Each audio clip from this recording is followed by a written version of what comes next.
So. How about something that actually works? Shows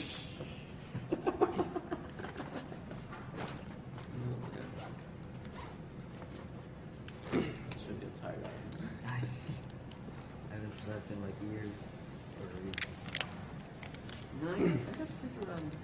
I woke around, So if you guys are just joining us for the bonus stream, you can still donate to the Prevent Cancer Foundation.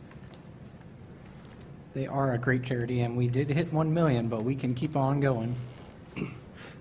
And thank you to everybody who donated, of course.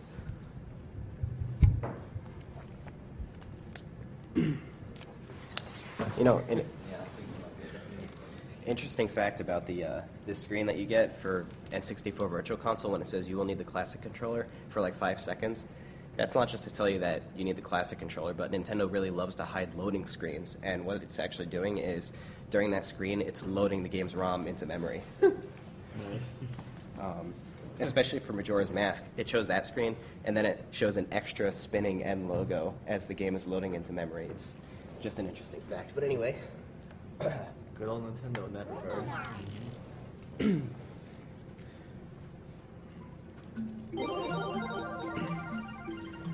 I assume we're all set.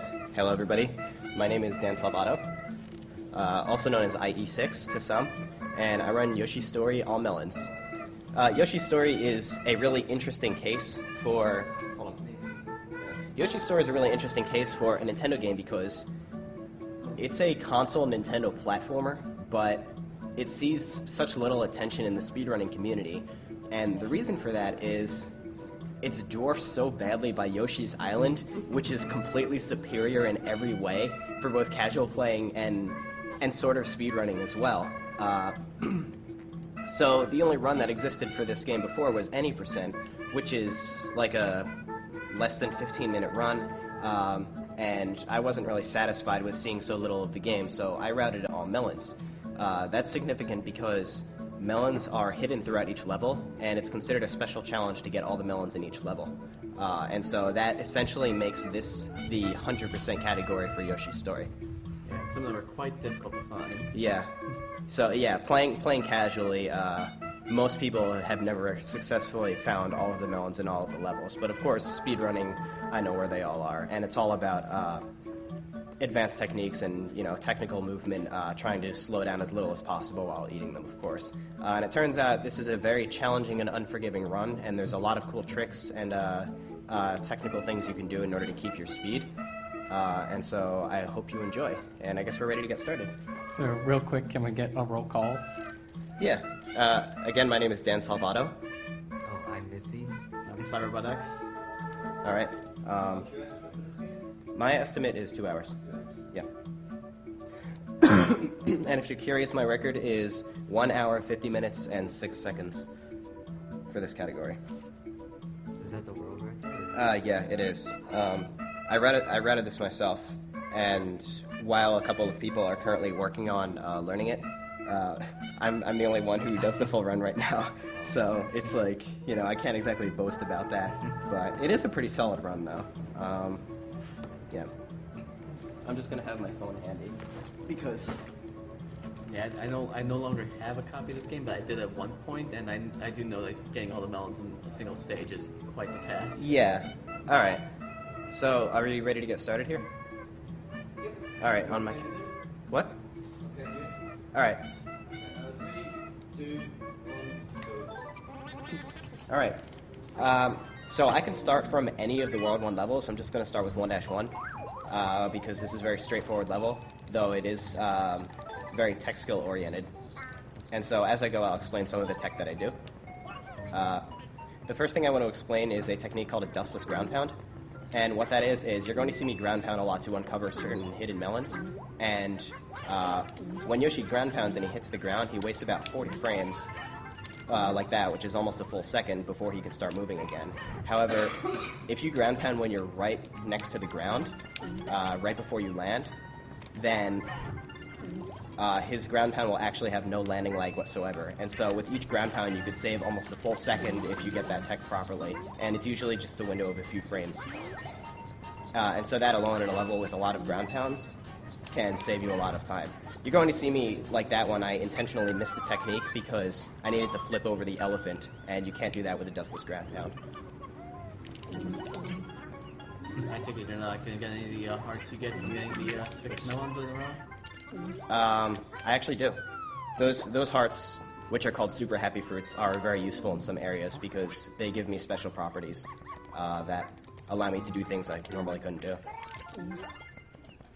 I've been trying to reintroduce Poochie into the series as well. So usually when I throw an egg while running, I'm using a technique called a glide toss, which allows me to throw the egg without losing any of my momentum. Because normally when Yoshi throws an egg, he loses all of his momentum.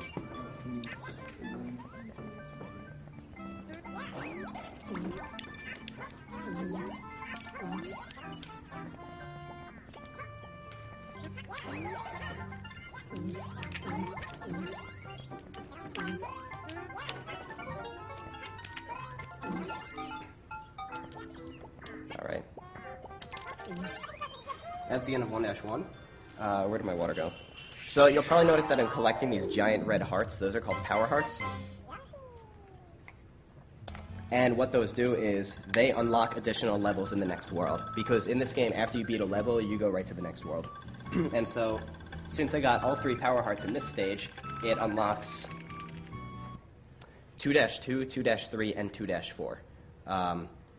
And so I'm going to go to 2-4 because my power heart collecting I don't want to waste. And part of this route is efficiently getting the power hearts that you need in order to hit the levels that you need to go to.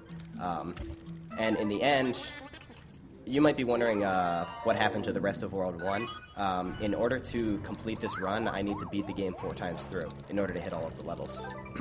So right here I'm going to use a technique where I gain height during my flutter.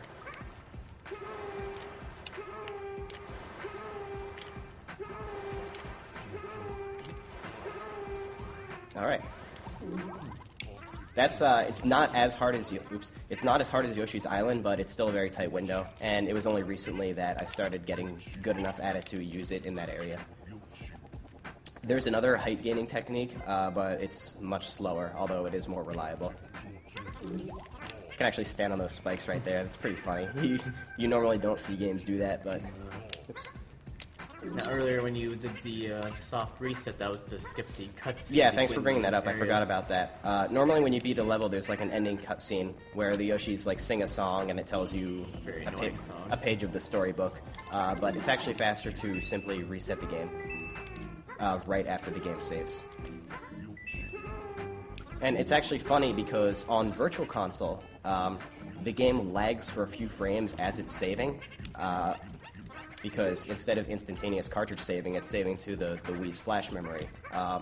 And if you hit the reset button during that time, in order to prevent corruption of the save file, it simply buffers the reset until the save is complete. Which is pretty funny because it means that you can actually get frame-perfect resets pretty easily. Alright, right here, these ghosts appear in a random pattern, and I pretty much have to wait until one of them allows me to run up here. And my backup strat is doing this. If I don't get a good ghost, in this case it's really bad luck, then I'll eventually just get up there without them. So here's an example of me getting a Super Happy Fruit. You're going to see me charge and cancel eggs right here, because one of the properties of Super Happy Fruit is that I have infinite eggs.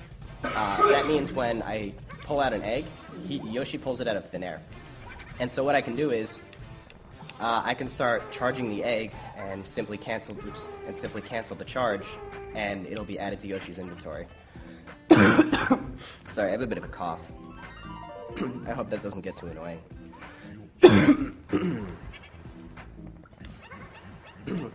Not all too much interesting about this room. There's some box pushing. Box pushing is probably the worst aspect of this game, simply because it's slow and there's no way to speed it up. And this is one of those times. Take this opportunity to drink some water.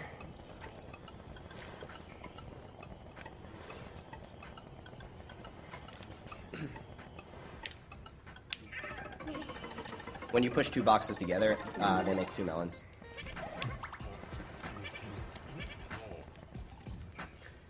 So, another thing you may notice is that while some levels in this game are just purely left to right, other levels are completely open world and you can go wherever you want.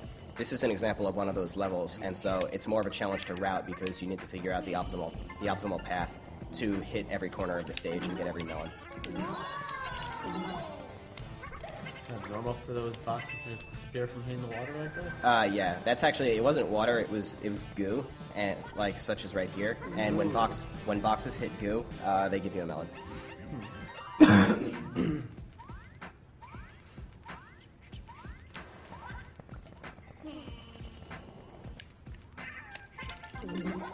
So this stage has a lot of page turning. This stage is called Torrential Maze, so I guess it is very maze-like. Yeah, I know when I personally played this game, I think the game is a great game. I just got very annoyed with the sound of the Yoshis themselves. Oh, really? Come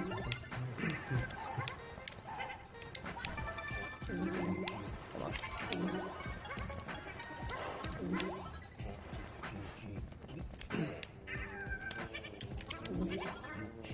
Alright, didn't catch those waterfalls. If I catch those, they can give me a boost, of course. Now here, I just have to hope that these ghosts don't get in my way. Alright, got that. There's like something hidden in the wall here that allows me to get up here, and this is where the rest of the melons are.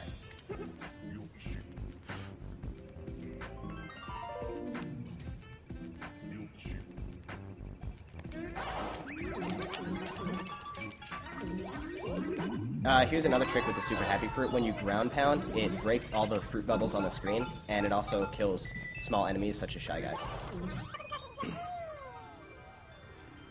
I forget, does this also make the explosion from your eggs a little larger as well? It does, actually. And of course you're invincible, and your tongue is twice as long as well, which I also use pretty frequently. Alright, so on that level I collected 1 Power Heart, which unlocks 3-2 only. 3-1 is naturally always unlocked, but I'm going to 3-2. And I decide which Power Hearts to get like that because the other Power Hearts are simply too out of the way to make it worth it.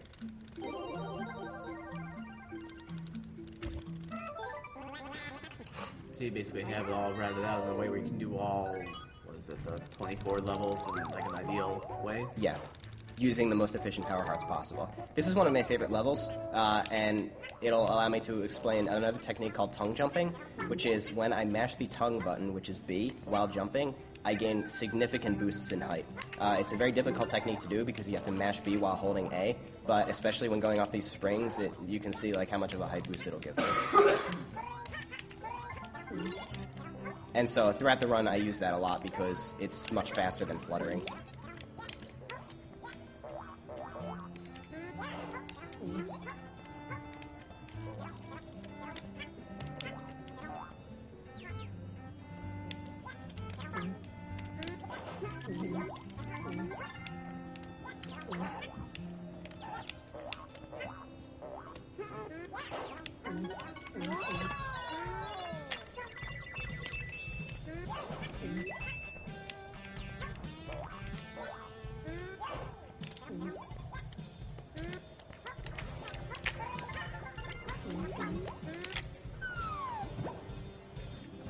So again, if you see me just charge an egg and cancel it, it's usually to spawn eggs out of thin air while I'm super happy.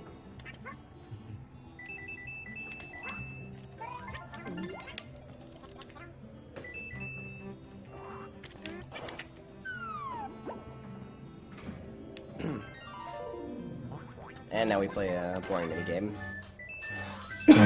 So, a lot of levels have these minigames where you can get up to 7 melons. There are 3 different types of minigames. There's the race minigame, which is what I'm doing now, where I have to race that chain chomp and finish before he eats the melons. Or there's the melon stack minigame, where I have to carry a stack of melons, which we haven't seen yet.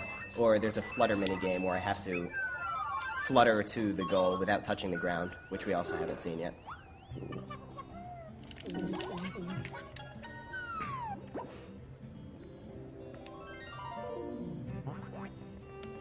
And the story is also a bit unusual about this game. If I'm remembering right, it's basically Baby Bowser took the super happy tree from the Yoshis and turned them all into like... Yeah, Baby Bowser, he stole the super happy tree from the Yoshis, and then he turned the world into a storybook for some reason, because that's part of his evil plot somehow. And all the Yoshis you're playing are technically baby Yoshis. Right. They're all the only ones that were unaffected by it. Right, right. Oops. That's alright.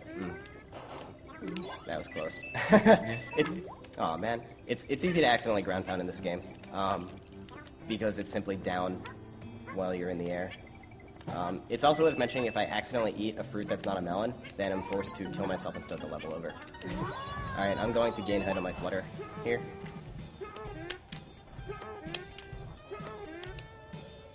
I messed up, of course. That's alright. Safe strats.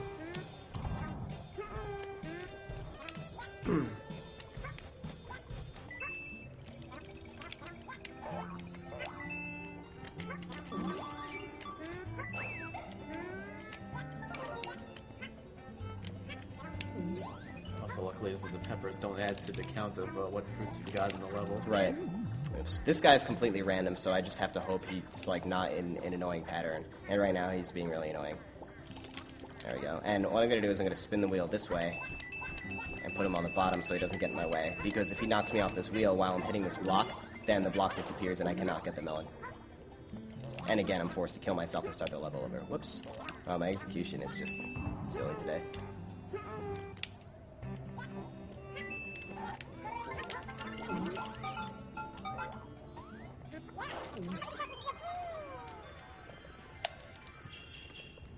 And then at the end of any of the World 3 levels, you have to fight a minimum boss. Right. This boss, I can control his movement after I hit him, depending on which side of his body I hit him with an egg.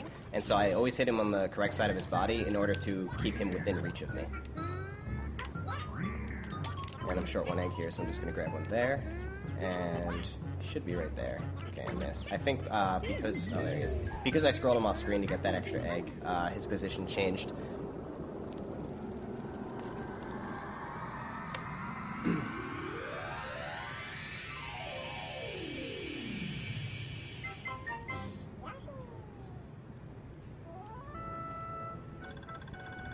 Alright, the next level is arguably one of the hardest levels in the game. That would be Piranha Grove, and it's one of the levels that a lot of people who played this game when they were younger, they remember this level simply because it was so hard and scary with giant piranhas and things that eat you, etc. And even for speedrunning, it is very hard. Even right off the bat, the first room is very difficult to pull off properly. We'll see how it goes.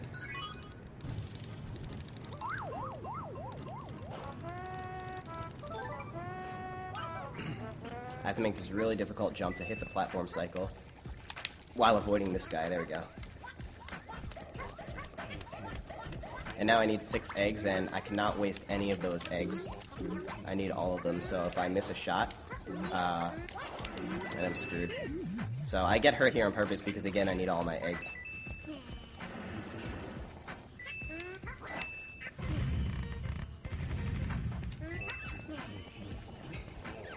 And then box pushing.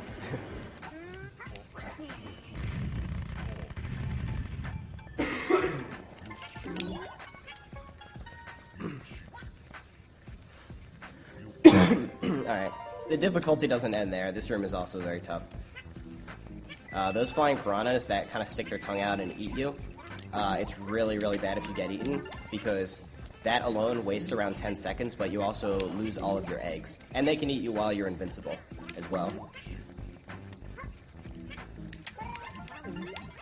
Have a few eggs here. Okay, I was really afraid of eating that banana by accident.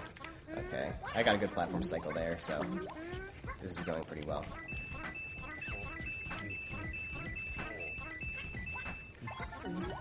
Oops, I want this super happy fruit here.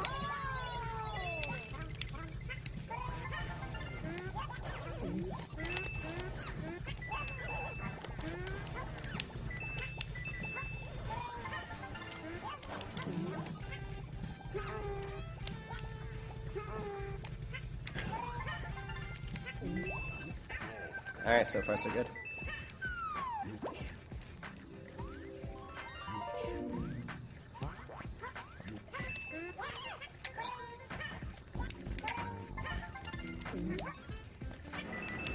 window on those ground pounds for some of the melons is not a very big window. Yeah, like you need to know exactly where those melons are.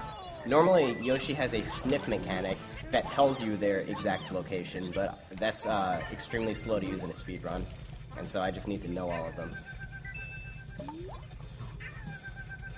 So you're supposed to like roll this ball down here, but that's slow, so I do that. And now for a melon stack minigame. This one is actually slightly difficult, so we'll see how it goes.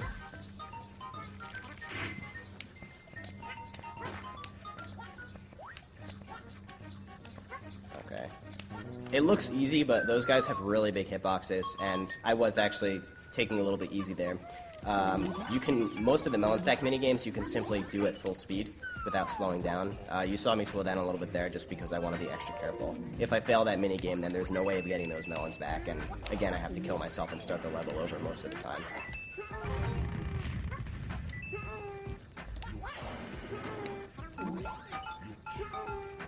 I'm out of eggs. That's alright.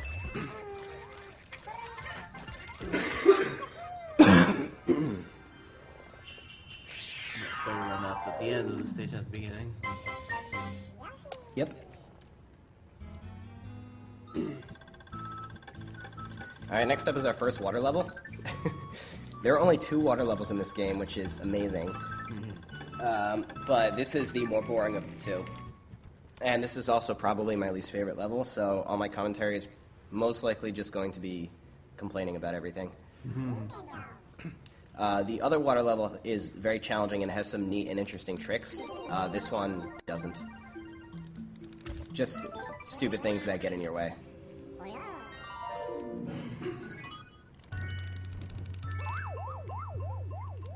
And I think you just want to get them over with as soon as possible. I can damage boost. And then the music gets really funny.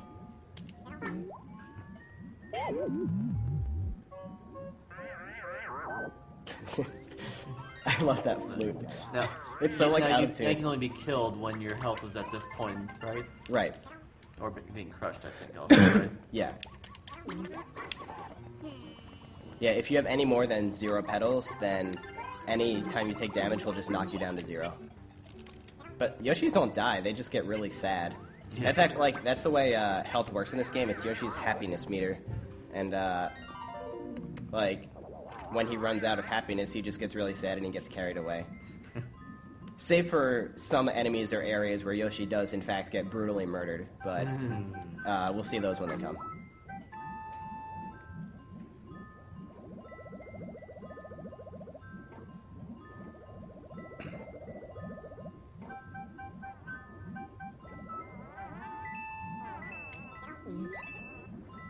Alright, this is my least favorite room. So in this room, there are these fish that are carrying melons, and I have to eat them before they leave the screen. Except there are these watermelons just like floating in the water here. And they're so easy to accidentally eat, especially since Yoshi's tongue physics are so awful underwater. Like, that's what Yoshi's tongue does when without hitting the control stick, I hit B while I'm facing down, and Yoshi's tongue just goes all over the place. And so doing this is actually, like, really, really dangerous and worrisome.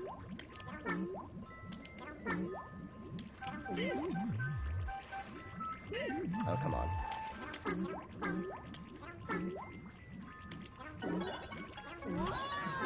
Okay.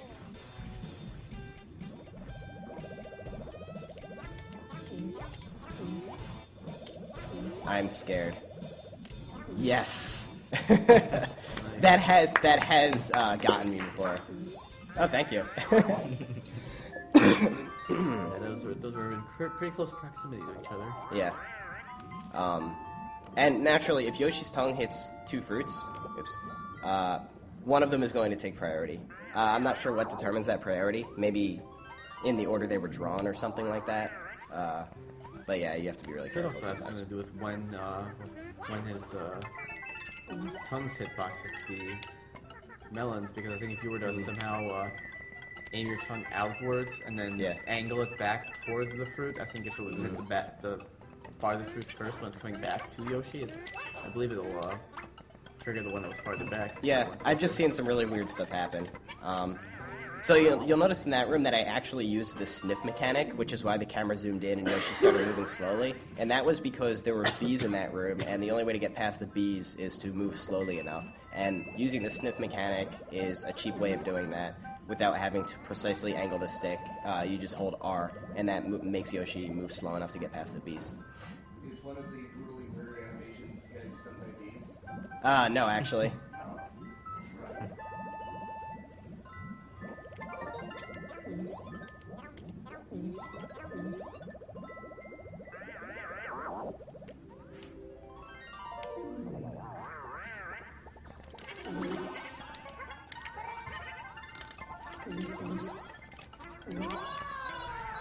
Yeah, there was just a super happy fruit in the wall.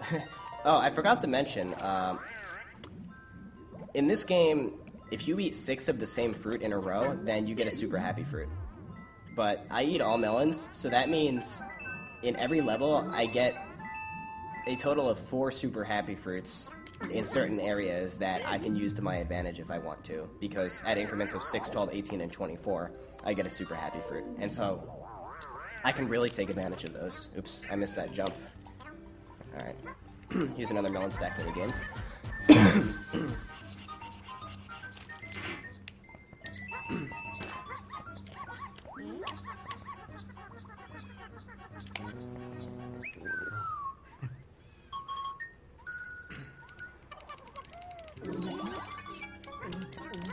Bees only know how to hurt you when they're on the left side of you, so I can throw an egg at that bee's nest and they just won't do anything about it. Alright, well that train wreck of a level is over. I don't mean train wreck in, like, I played badly, because I did pretty well in that level. I mean train wreck of level design.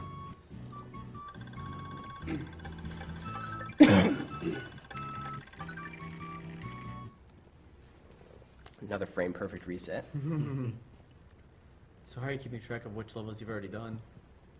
Memorization, pretty much? Or? Depending on the level I start with, I started with 1-1. That sets me on a path to complete certain levels, if that makes sense. When you restart to do the other ones, though, how do you remember which ones you've done then? Is that just memorization? Or? Because... Wait, where am I supposed to go? Do I go to 6-2 or 6-3? I go to 6-3. Okay. I felt like 6-2. But, no, like, depending on the level that I start on, that path, that muscle memory path of the power hearts that I get, always takes me to levels that I have not yet played, if that makes sense. Like, I'm always getting the exact number of power hearts I need to go to the level I need to play, which is always a level I have not yet played. And those power hearts are just, you know, part of the route, and so I don't even have to think about it. Right here, I'm going to gain height by throwing eggs while jumping and fluttering. That's called an egg jump. And you're not really supposed to get that key yet.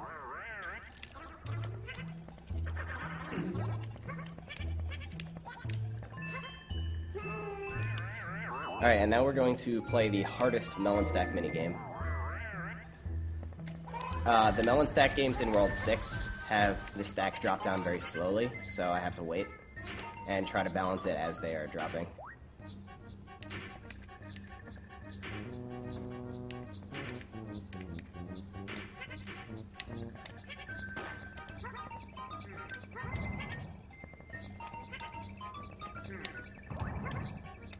Alright, got it. Thanks. So here it's faster to eat the super happy fruit and just run backwards to go back to the beginning, because that pipe puts me in a much more convenient location. And you're going to see me there. Oops. You saw me throw eggs in front of me and lick them back. And again, that adds eggs to my inventory, though that technique is much harder than simply charging it and canceling the charge. I can continue moving forward while doing so I don't lose any time.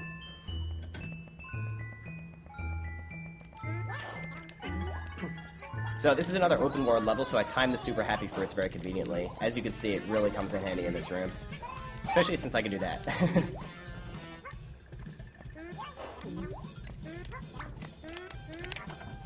Just leave that poor egg behind. And technically all those watermelons would not necessarily be watermelons. It was dependent on that fruit that it randomly picked.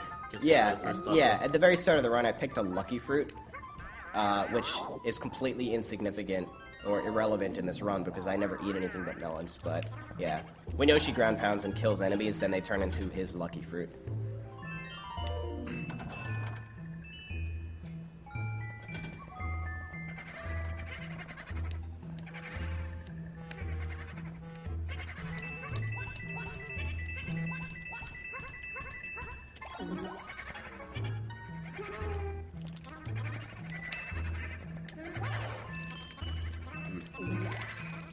There we go. You can see how much of a boost tongue jumps give you.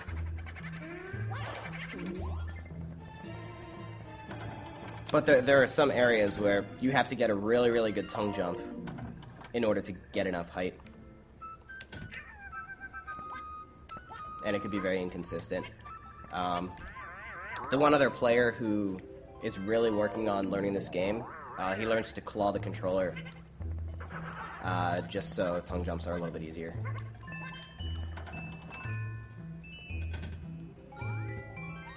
Because again, you have to mash the B button while holding the A button. I just do it with one finger, but I can understand why two fingers would be easier. Here I flutter to move the camera upward and it makes that guy spawn higher, so I can get up here much more quickly. Come on.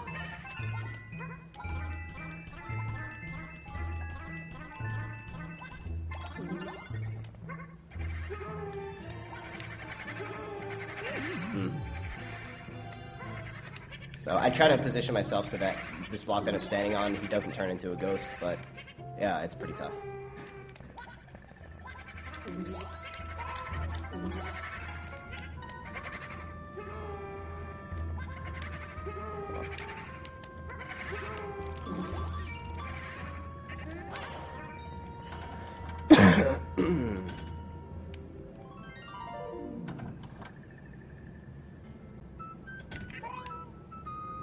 Wait for it.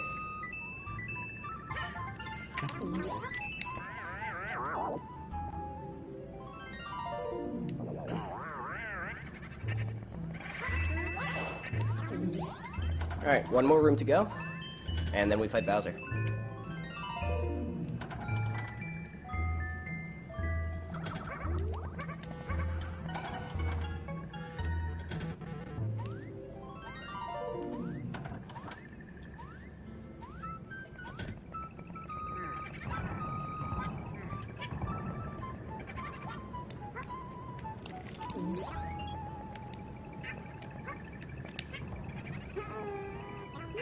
Oops.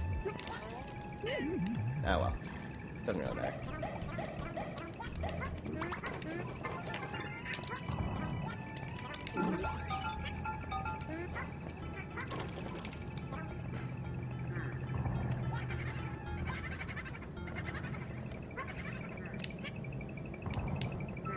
So you're gonna see me eat a melon through the floor here. That's a technique I don't think I explained yet, but if you extend your tongue out in the air until it's fully extended, you can angle it down into the floor or wall and eat things through the floor or wall. Oops, I messed up. Now he's gonna go up there. That's alright. So I'm gonna eat this super happy fruit here to get infinite eggs, and then I'm gonna do that. So instead of pelting him directly with eggs, you have to make sure he hits the explosion. It's funny because the explosions linger for like 2 full seconds, so you can see that that third egg actually hit him twice. And now he's dead.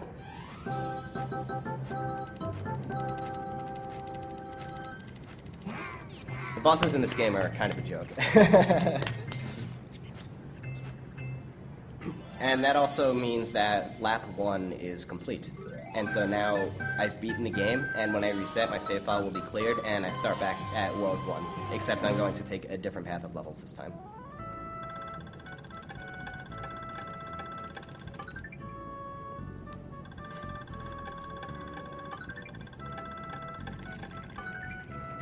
Yay, high score! I'm not going to actually save my high score because it's slow.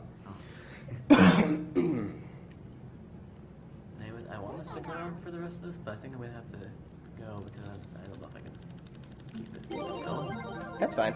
No problem at all. So it is a pretty long run, so yeah, but thanks a lot for joining. You're welcome. suppose at least a little helpful since I've done this before. Yeah, it was nice to have you here.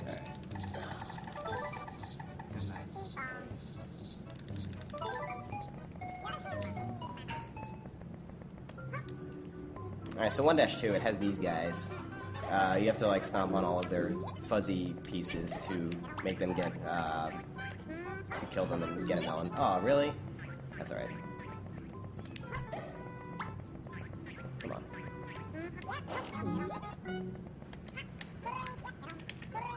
If I get a dustless ground pound there, then those shy guys do not pop out of the tree, and it makes that part much easier for me. Same with right here.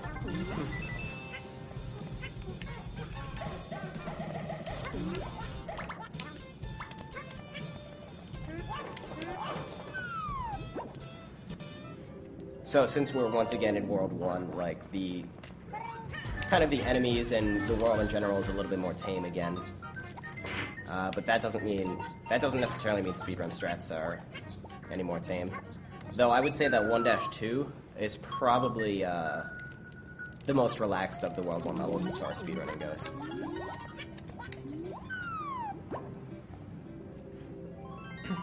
It's in the last room that I do a couple of cool things.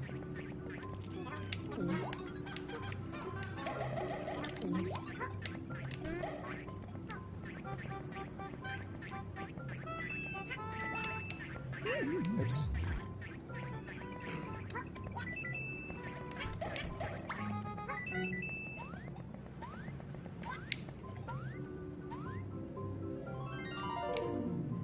Alright. So I can push this box just a tiny bit in order to ground pound it on the other side. So that's pretty cool. Now there's these guys. So I can take these guys out with one egg like that because, again, the explosion lingers for so long.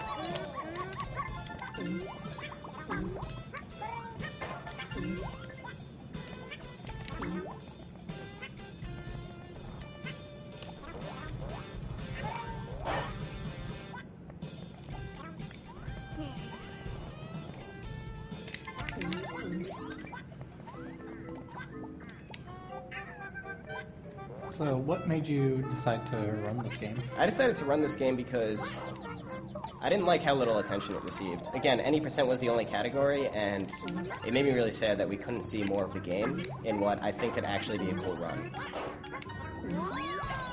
And I really do feel like I made a really good choice because even starting out, I wasn't sure if it was going to be like a cool run, but I started, figuring out cool technical stuff, advanced techniques. And at that point, I'm like, wow, this is, like, actually pretty legit. There, I tried to use my extra long tongue while super happy to grab that melon, but I missed it that time.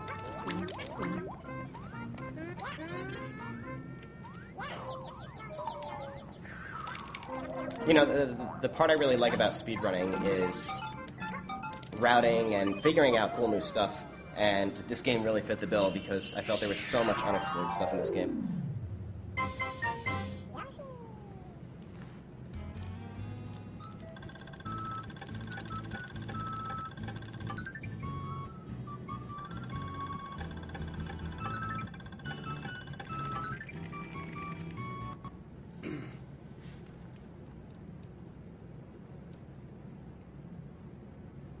Next up is Bone Dragon Pit, another pretty memorable level of this game.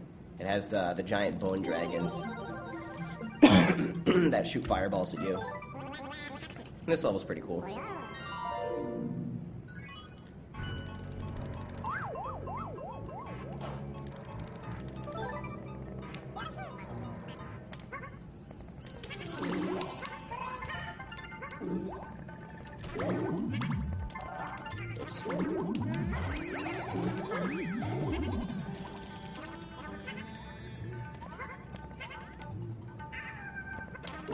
I might have missed it earlier, but is there any reason you're playing on Virtual Console versus the N64? Oh, thanks for bringing that up, because that's something I actually didn't mention either.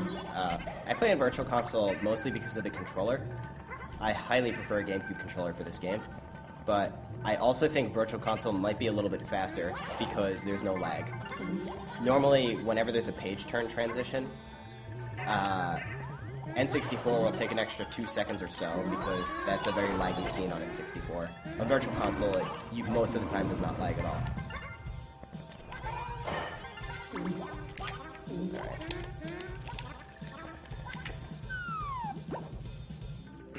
Though the offset is every time you reset, you have to wait an extra 6 seconds or so on Virtual Console, of course.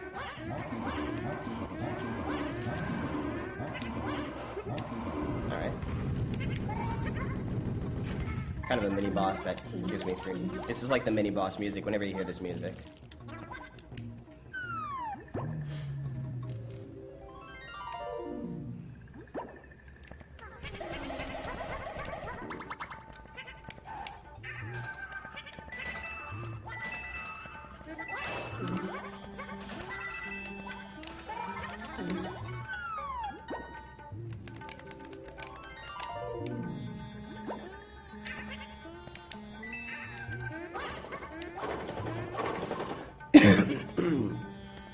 So whenever you see those blue blocks that I break with eggs, normally if you hit the block directly with an egg, you can only break one block at a time. But if you offset the egg throw so that it hits the wall or in front of the blocks, then instead the blocks get broken by the egg's explosion, which can break as many blocks as are in the explosion's radius, and it can be much faster to break multiple blocks that way.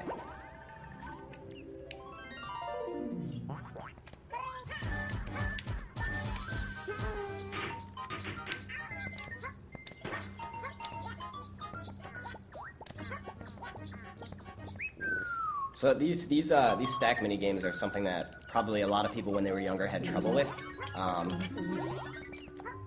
They're really not hard to do quickly once you get used to it, because if you run at full speed, the stack goes up, and if you jump, the stack goes down. And so you can just maintain full speed and time your jumps in order to keep the stack balanced like that.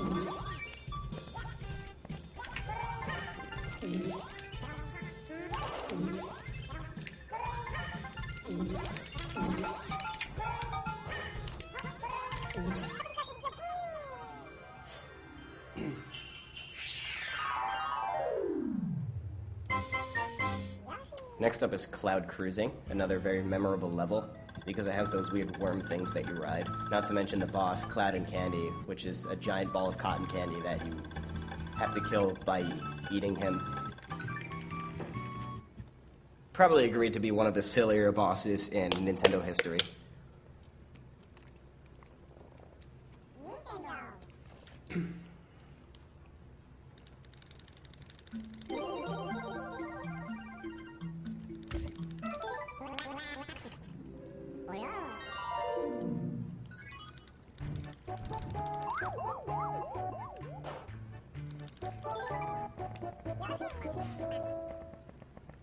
So right off the bat, I don't want to ride this guy because it's slow.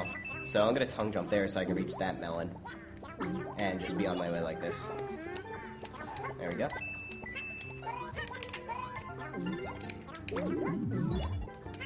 This guy I have to ride, though. There's a few of these guys that I have no choice.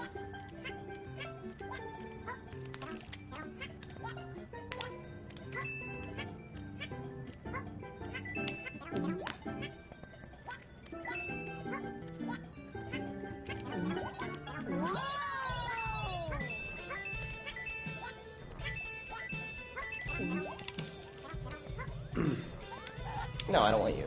Get out of my way. There we go.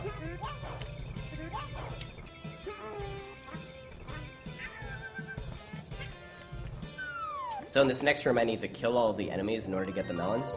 Fortunately, the developers were nice enough to put a super happy fruit right here, so I can just ground pound them while they're in the background and they all die. I actually initially did not know about that, so I wasted a good 30 seconds in that room every single time. So now I gotta wake up this dragon. I'm also gonna wake up this warp right here. If you were wondering, those are little kind of checkpoint warps. I'm gonna use him later, but for now I have no choice but to ride the dragon.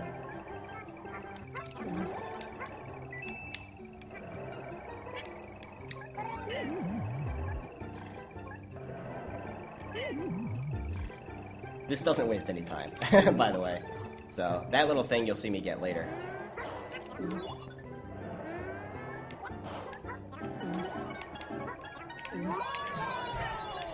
And now I'm going to jump ahead of him because bees. Oops. The problem is these bees spawn randomly, so I can't always get a good pattern and save time over the dragon. So, like, that was a pretty bad pattern. I think I saved a little bit of time at the end. But now I warp back to the beginning, and I have to take a different path to get the rest of the melons.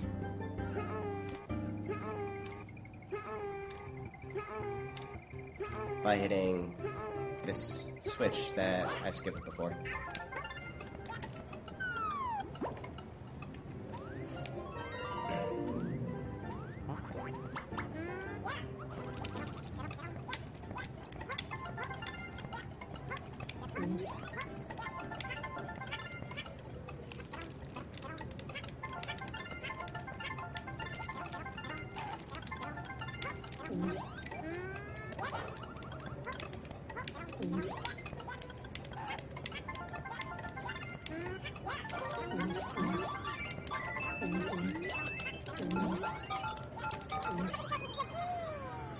And now for the boss. This is the hardest boss to beat as fast as possible because you have to be really, really good at mashing B, so we'll see what I can do. The best case scenario is you beat him in one hop, so we'll see what happens. Got it.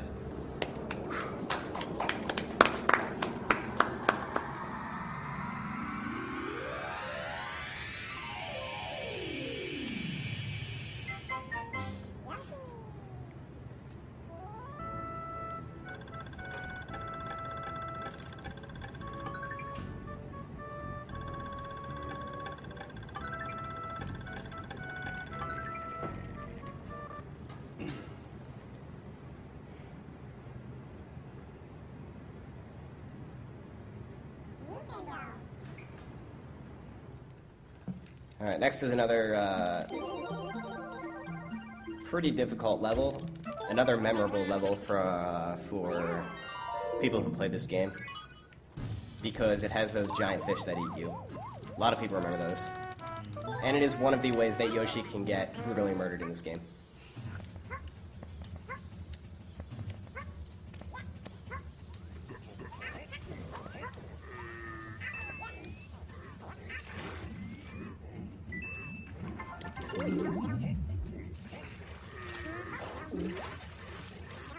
Come on. It's tough to actually get Yoshi to jump out of the water. It doesn't respond to your inputs most of the time for some reason. Oops.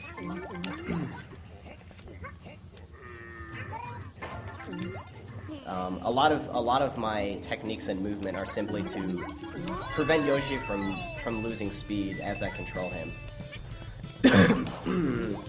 You know, he loses speed when he does a lot of things, when he throws eggs, when he eats fruits, when he flutters. Alright. I'm gonna try to use my extra long tongue to eat this melon down here. Got it. That was also pretty difficult, but it saves a few seconds because I don't have to jump in the water.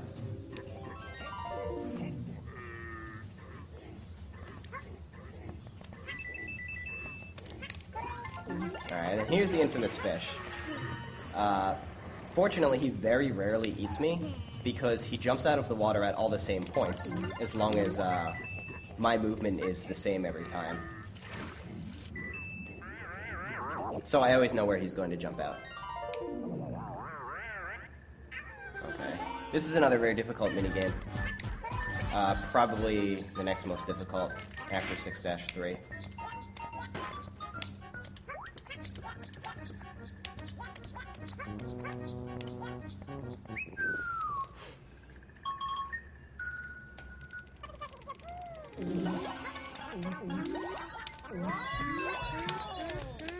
Oops.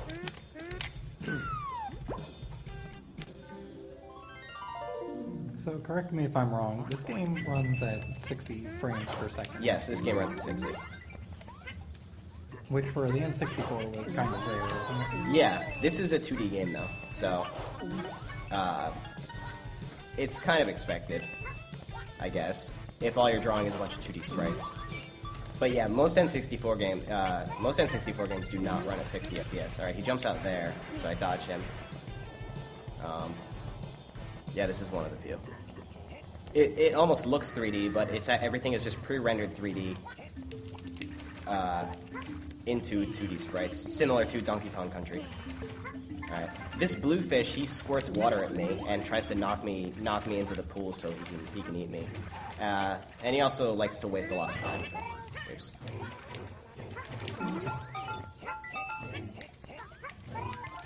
Okay.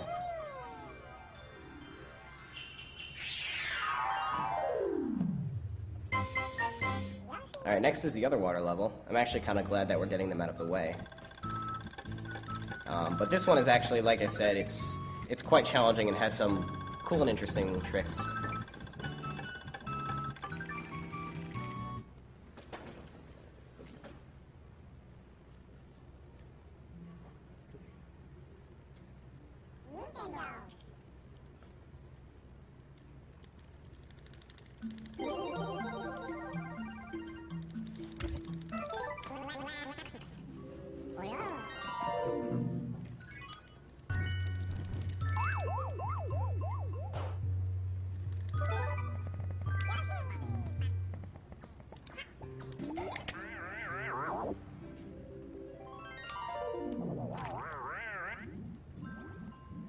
So, the technique where I eat melons through the walls is very important in this level. And there are a couple areas where it not only saves a ton of time, but it's also quite difficult because my tongue is just long enough. And so I have to be really good at my timing. This is the first one.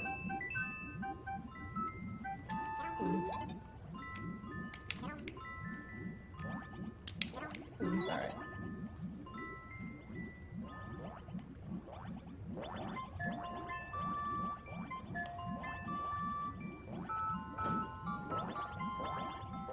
And for this next area, I need to make sure that Yoshi is facing the right direction in the water. I need to make sure he's facing left. He's facing right now, so when I'm eating melon number 6, I turn him around like this. He turns around after swimming 3 strokes in the same direction. And so now I want to keep him facing left so I can eat these. And I'm on a time limit for these because that pink jellyfish eventually gets in my way, and I can no longer eat those.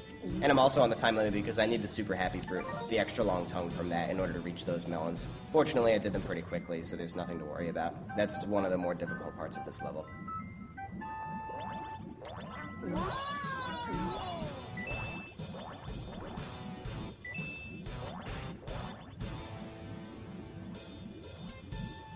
The next room is a mini-boss. Well, not really. He's invincible. And the goal is to kill all of the enemies and collect all of the coins to get my melons.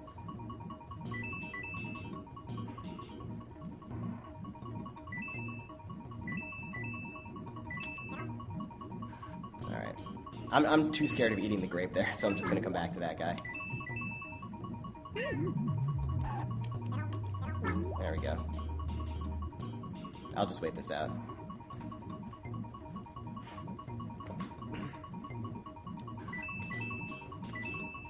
Since it's so difficult to do stuff while swimming, such as, eat enemies, there is an optimal cycle for that guy, but it's just really hard to maintain that cycle because it's so easy to mess up your movement underwater.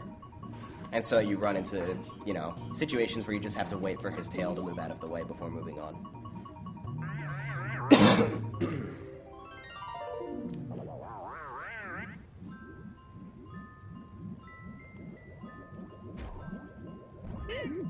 Nice.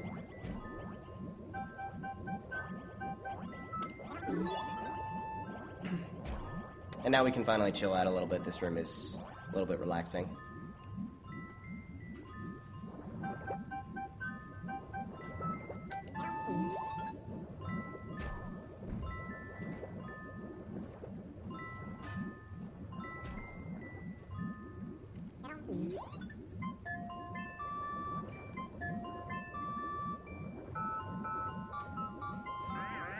Now you're going to see the first flutter minigame that I play, where I need to reach the goal without touching the ground. This is extremely easy, because maintaining your height while fluttering is really easy in this game compared to Yoshi's Island,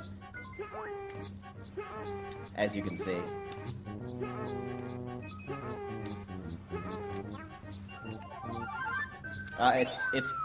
It's tough to gain height during your flutter. Still easier than Yoshi's Island, but simply like getting a good flutter in this game is not very challenging. But it's nice because I can take advantage of it a lot throughout the run.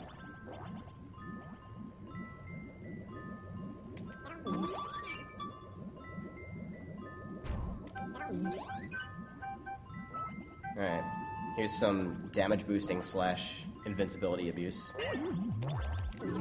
And another one here.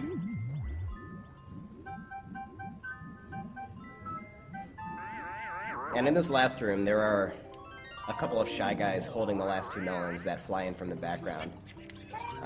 And this is only scary because they only fly by once, so I have 1 chance. Okay, that wasn't bad at all.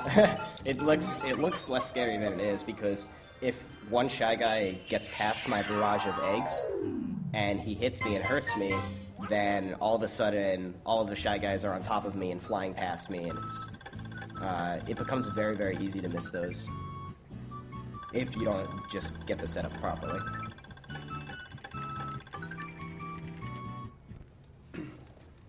And that's it for the water levels. Yay! Back to real Yoshi's story.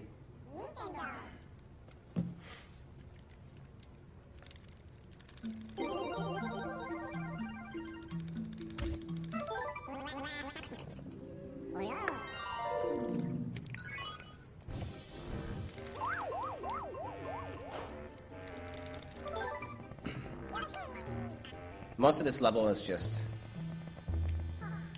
good platforming. No real crazy tricks for a lot of it.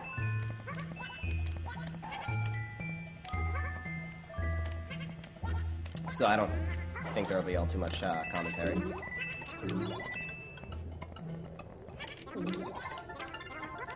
Oops. That's not good. Okay, I'm gonna hit this as a safety. Because these melons up here are on a timer. And if I run out of time, then they're gone forever, so.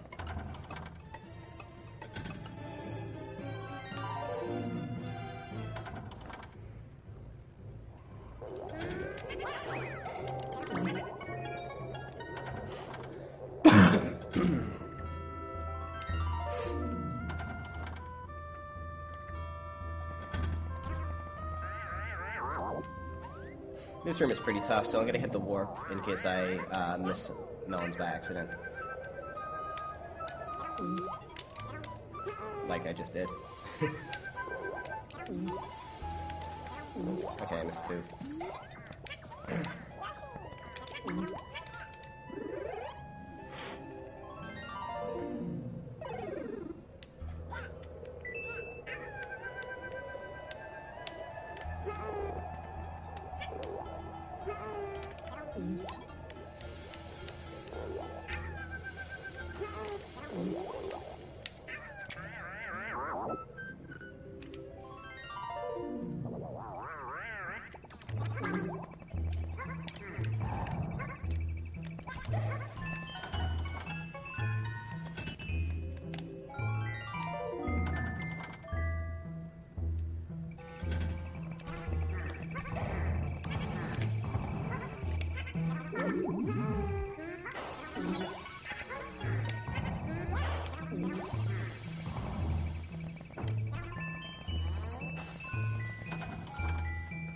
This next room has an auto-scroller, which I tried for a long time to save time on by skipping it, but it's too unreliable and doesn't really save any time anyway.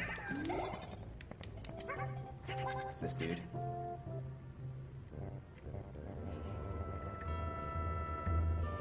What I have had happen in this section is I've had a melon simply not spawn. Which wastes a good 15 seconds because I have to despawn the area and spawn it again.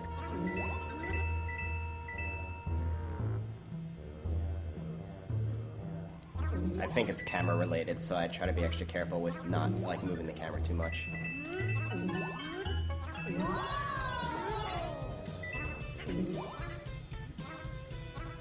Where is it? There it is.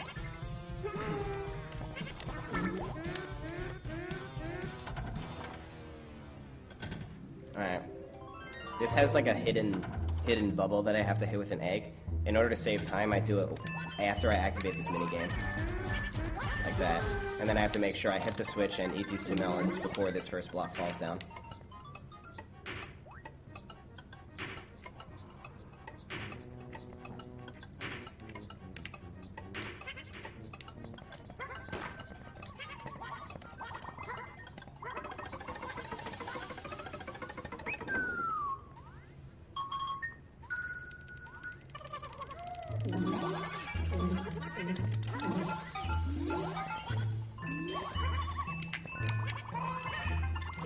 Alright, Bowser fight number 2. At the end of this level, I have enough eggs to not have to jump over him and eat the super happy fruit, so I can just stun lock him from the beginning of the fight, assuming I don't miss any shots.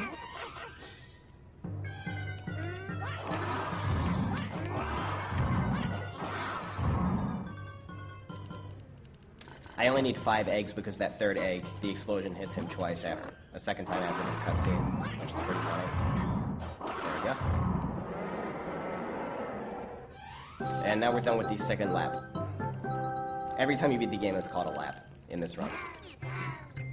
And the cool thing is, you can reorder those laps however you want, so if you're running this game and you're not feeling a set of levels, you could just push them back and start with a different lap and see how you feel when you come back to it later. It's a very versatile run like that.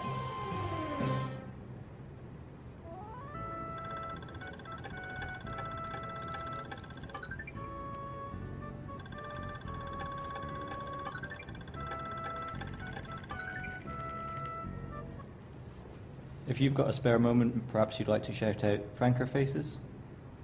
Well, would you like me to? Yeah. Okay, sure. I manage a browser extension called Franker Faces.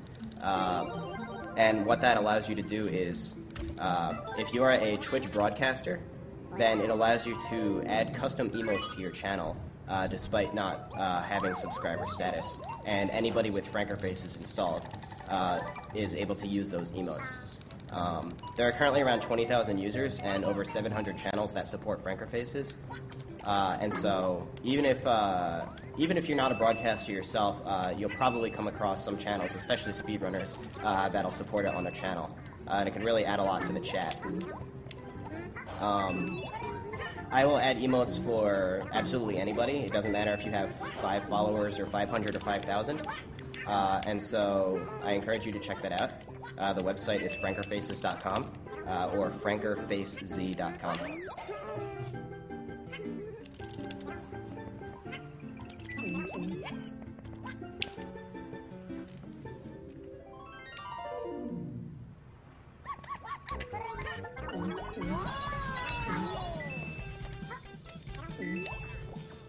It's slow to ride all these platforms, so I just do other cool stuff here to skip them.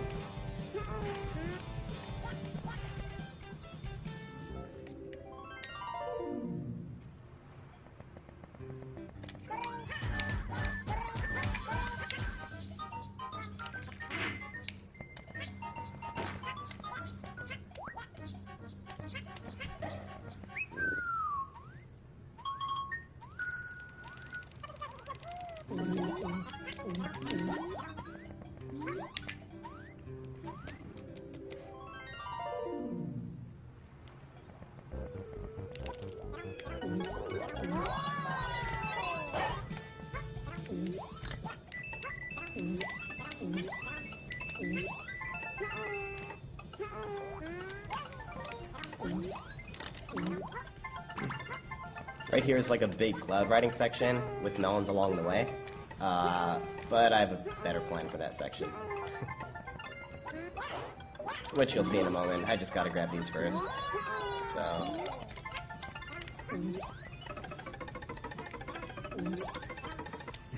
there we go. And now we jump down here.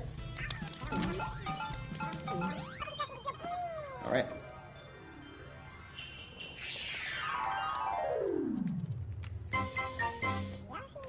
Alright, up next I think is Blark's Boiler. This is yet another very difficult stage, and another very memorable stage too, because it has the Blarks and the lava, and generally gave children a lot of trouble. It's very technical, but also very fun, and contains one of the more difficult tricks in this game, which is aptly named the lava skip. Shoutouts to Yoshi's Island.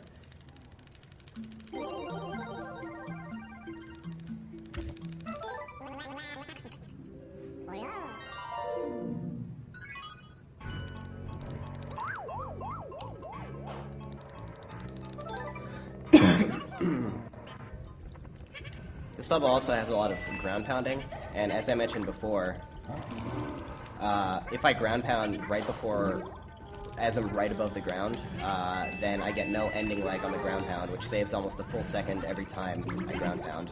It's really important to get that technique off, but it's difficult on this level because almost all the floors that you ground pound on are curved surfaces.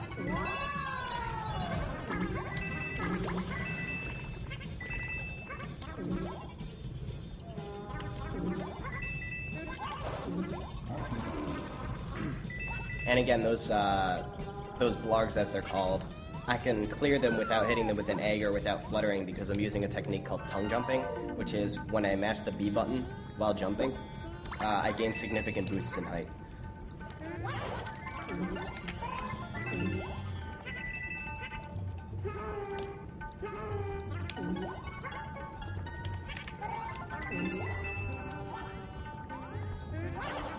Right here I'm going to take a hit on purpose in order to run through the lava and grab that heart. Which is funny because even invincibility from a super happy fruit can't allow you to do that. Alright, lava skip time.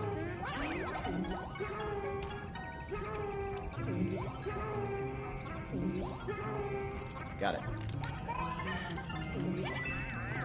So the reason that's so difficult is the positioning and timing for all of the flutters and jumps and using your tongue. It's all really, really precise. Especially since normally when you use your tongue, there's a large window of time where you cannot flutter, so you kind of just plummet. And so everything there is very precisely positioned so that you can eat all three of those melons without falling into the lava.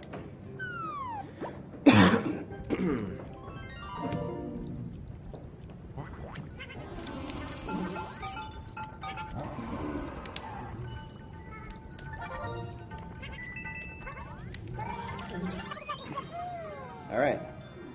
I'm very happy with that. That was a near flawless Mark spoiler.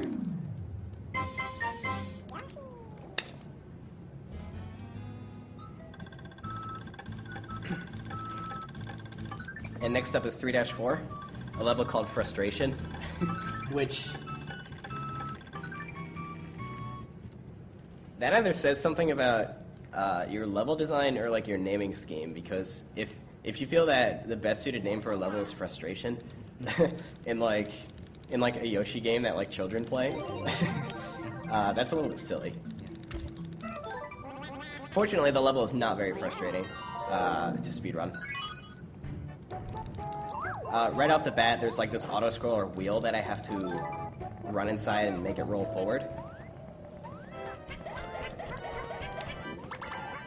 Except I'm not going to do that.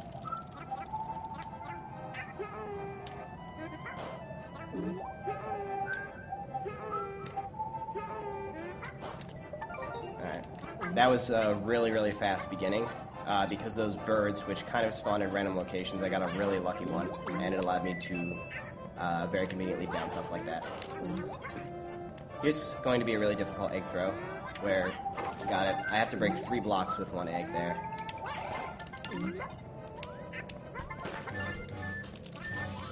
Uh-oh. Alright. That wheel has an invisible wall at the top because the developers probably figured out that you can jump over it and just flutter your way to the finish. So they put an invisible wall there, but that's not stopping me.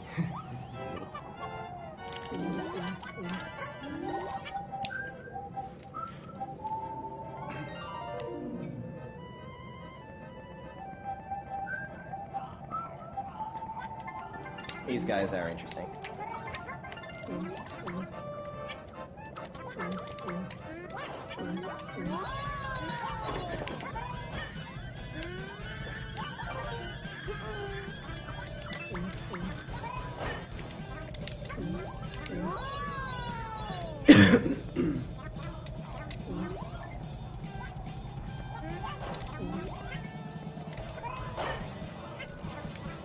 need that heart. Come on.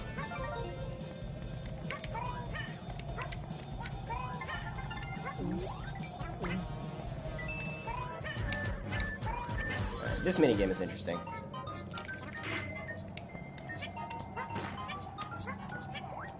I'm gonna take the bottom path here, which looks slower because it looks longer, but you have to remember that it's an illusion because this is a 2D game, and you move rightward at the same speed anyway.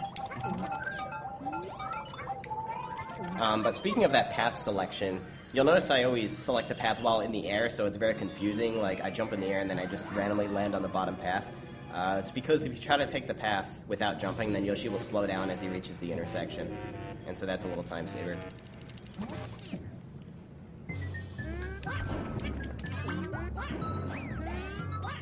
He's dead.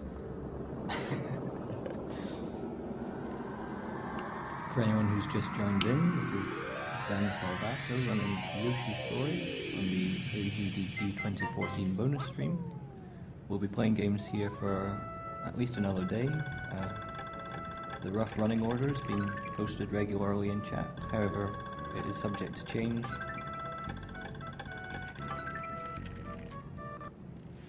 Try and keep it updated as much as possible. This next level was pretty rough to route because it's a large level and there's a lot going on.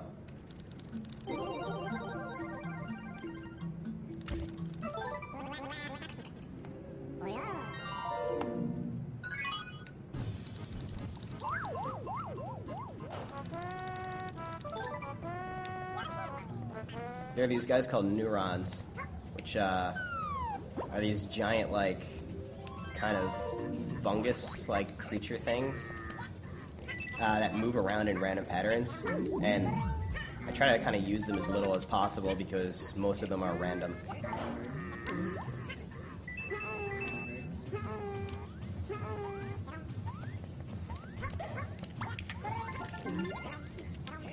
Oops, oh well.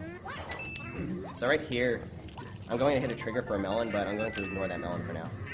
You'll see why later.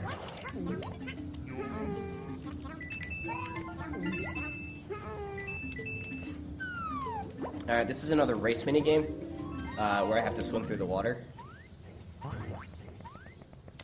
Except, I really hate swimming, so I'm not going to do that. I'm going to do this instead.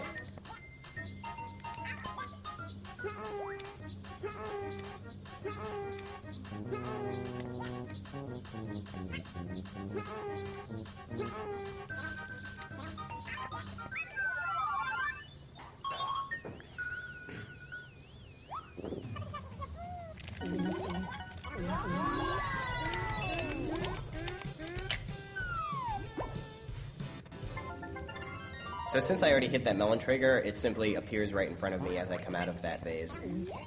And that's a much faster way of getting it.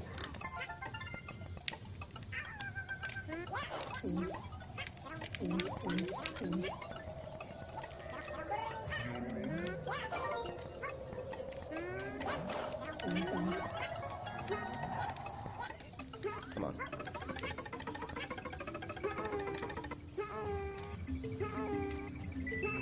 Get out of my way.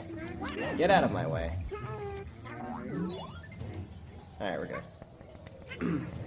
So this next room is pretty much all left to right. But the annoying thing is I have to collect all the coins. Which, like, I don't know. If you're like a child and you're trying to get all the melons, good luck figuring that out because this room is huge. Just grab some eggs here.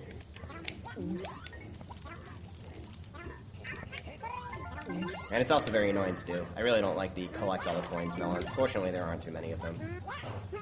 Come on.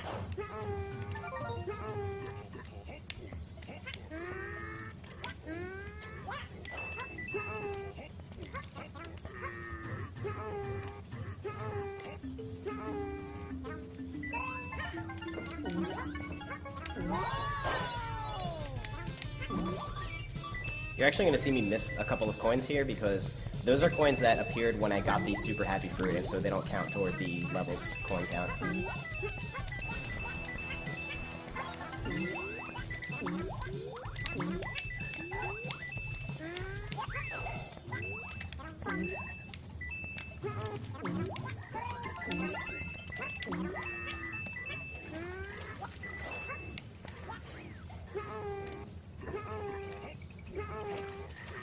This part is really scary because if I get hurt while above the water, the game tells Yoshi to fall. But even after I touch the water, he still falls at gravity speed, as if he wasn't in the water. And if you go too down low in that water, you die. And so, if I get hurt when I'm floating above the water, I simply just fall to my death immediately. Very silly glitch, but something I have to put up with. Fortunately, that didn't happen. It came pretty close, though.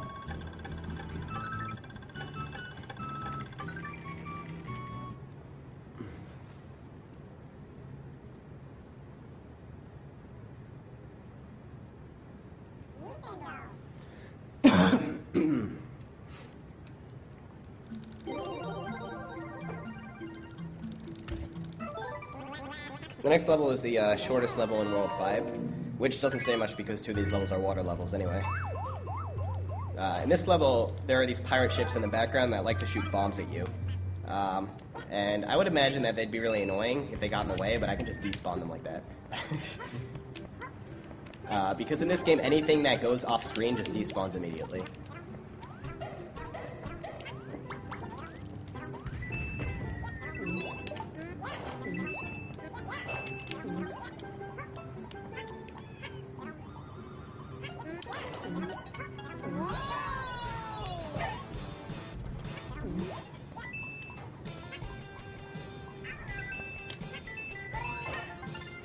Uh-oh.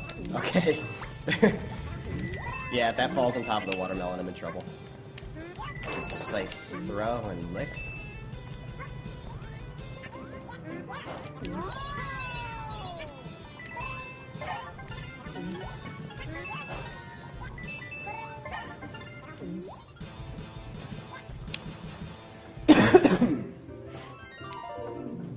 Most of this level is pretty straightforward, I would say.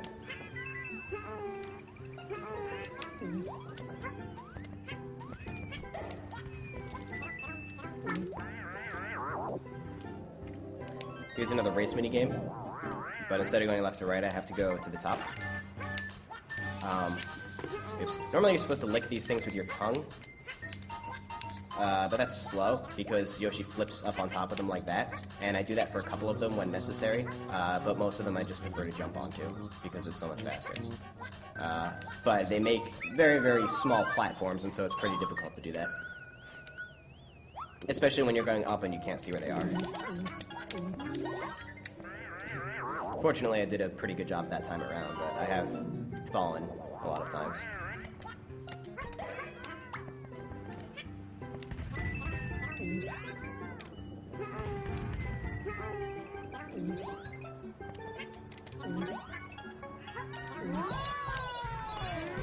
Now I just have to wait for a good seagull. There we go.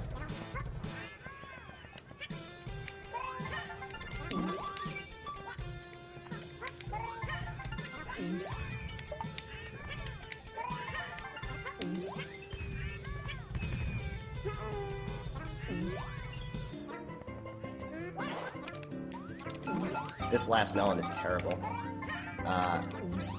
Since you're right next to the vase actually has a really huge landing area, and so it's really easy to accidentally land on the vase before you hit down to ground pound, and so when you go to ground pound, you go in the vase and get taken back to the beginning of the level.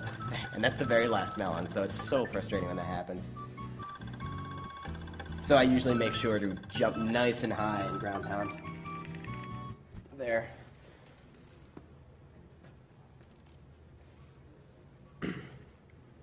And next is Mecha Castle 6-1.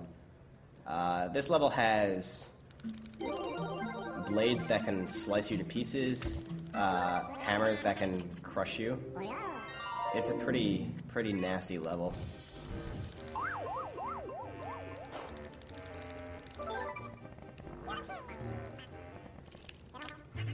Right off the bat, I have to kind of swing this mallet.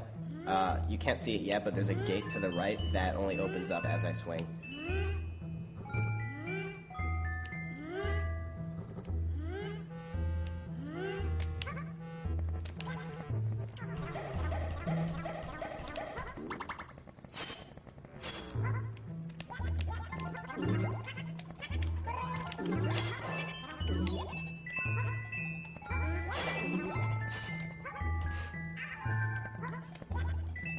these gears are a huge pain because there's a glitch where if you jump when you're standing on one of those, sometimes it just completely eats your input and you don't jump at all. And so that can very easily kill you. Especially on a gear like that, where if you go in between those two gears, then you get crushed to death.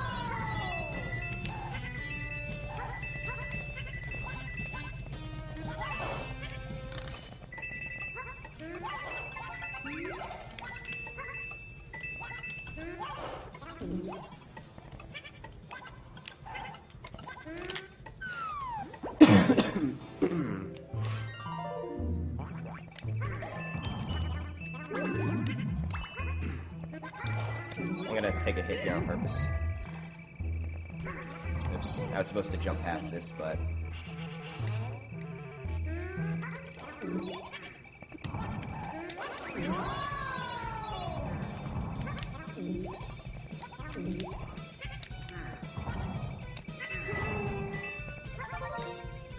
Obviously, I don't need the power hearts in the last level of the game because it's the last level and there are no more to unlock.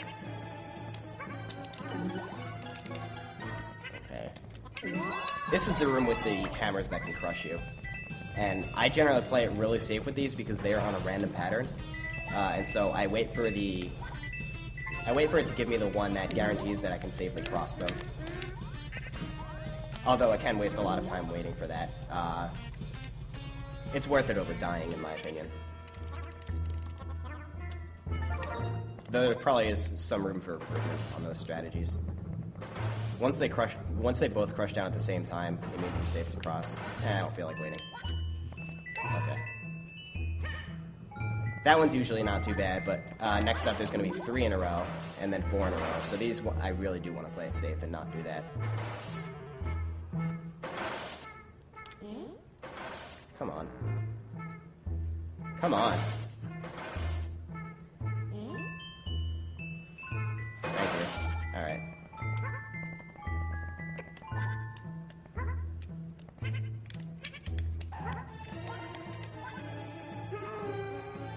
Oh, whoops.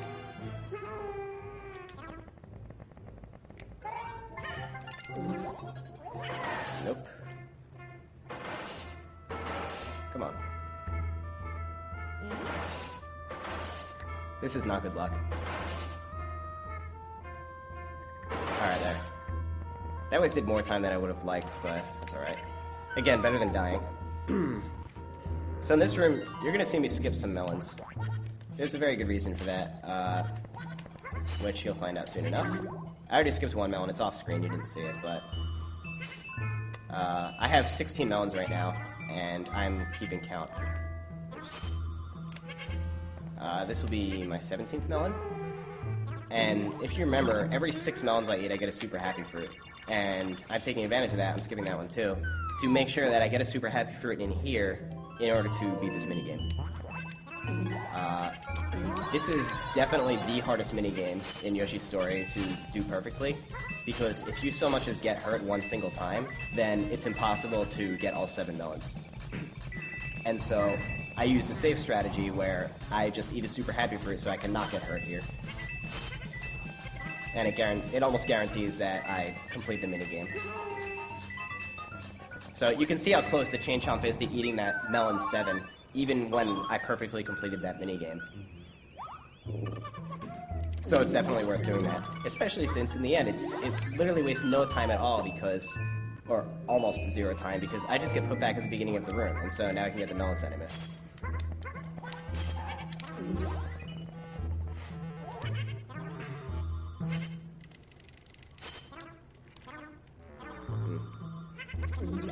Alright. There was one more melon to the left, but I'm not going to go over to the left to get that because it's slow.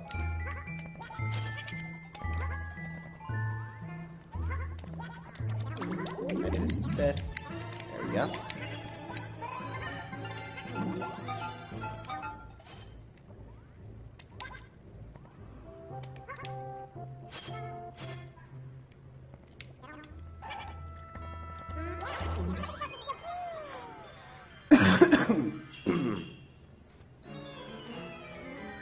And Bowser number 3. Again, I have enough eggs to kill him without grabbing the super happy fruit, assuming I get all the shots, which I didn't, sadly. Doesn't matter, it wastes like several seconds.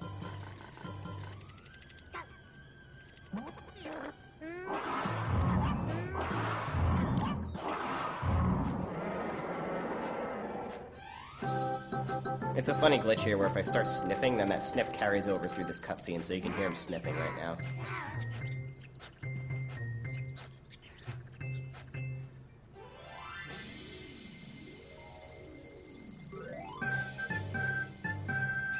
And that concludes lap 3, and now there are only 6 levels to go.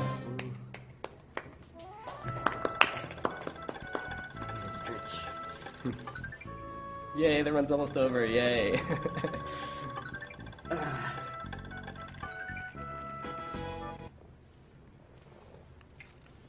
So I know you can like take different paths and different levels and whatnot. Do you think there's like a best ending to get to, or are all the endings the same?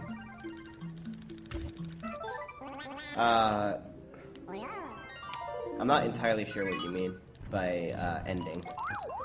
Well, like, does taking a different path lead to a different canon ending? Like, does Bowser... Oh, no, actually. They're all the same. You beat Bowser. Oh, you mean because there's all those different levels in World 6. Yeah, it'd be cool if there were, like, different endings. Kind of like Star Fox 64. But that is not the case. This game has not much to show as far as content goes.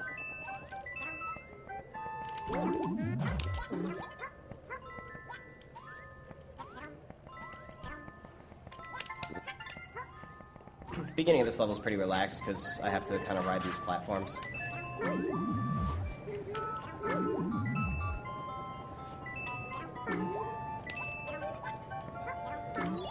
Tass doesn't have to, but...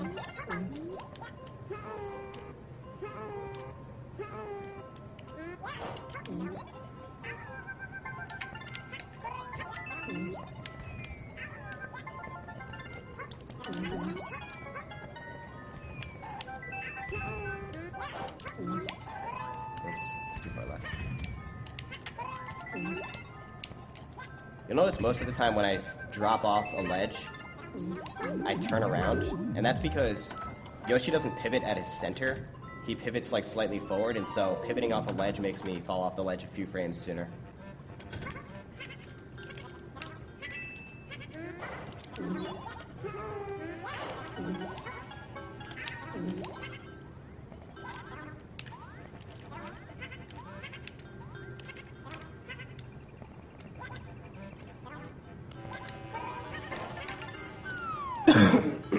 Here's a very easy flutter minigame.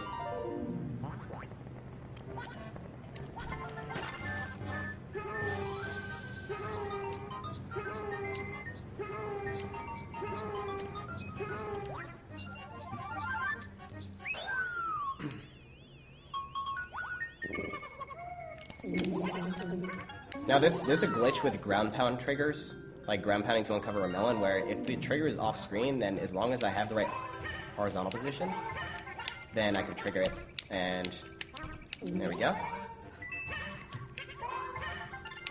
I'm really happy I got to show that off. I discovered that earlier this week during the marathon. Or I knew about the glitch, but I didn't think there was an actual use for it until I came up with that one.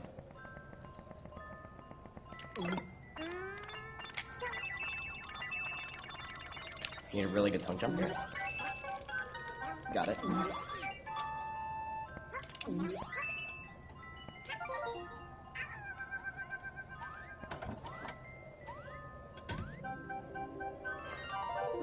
This room is pretty annoying. There are these clouds that blow you upward.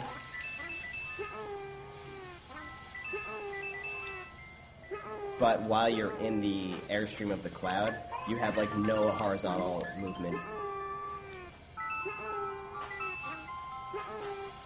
So it's really hard to actually like maneuver yourself to where you need to be. And if you accidentally ground pound, which I have done, especially while aiming for that heart, you go all the way back down to the bottom, but at about 2 miles an hour, because those clouds are blowing you upward at the same time.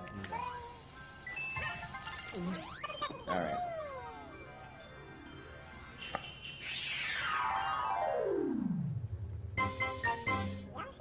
That pose Yoshi does at the end just kills me every time. How happy he looks. I know! This is the happiest game ever. Does he do a peace sign? Is it? I think it's like the peace sign. Kind of like, you know, you see Nintendo characters do that every now and then.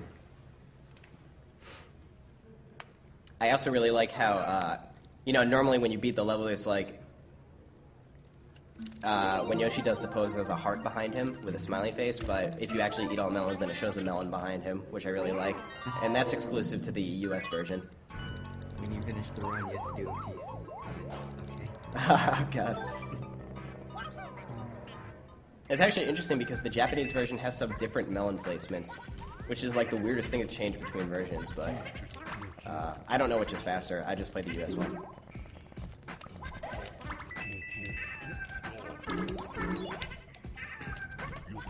Alright. I'm going to again mention a technique called an egg jump, which if you throw eggs while jumping or fluttering at certain intervals, then you gain height during your jump or flutter. And I'm going to use that coming up to save about 30 seconds, where normally I'd have to push a box over. I'm going to break that box, which contains a melon, and I'm going to throw 3 eggs in order to gain enough height to get up here. That was one of the first like major time savers I figured out, and when I did, I was extremely happy about that. Like, wow, this game actually does have some cool tricks, and that was very early in my routing, so that was kind of the moment where I was really set on continuing this game.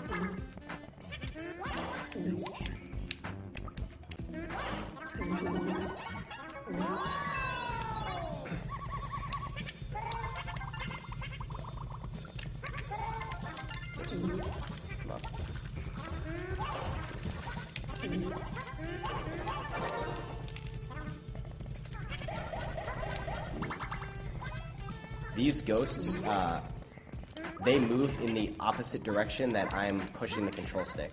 And so I can control their movement, but they're still extremely annoying. And they get in my way.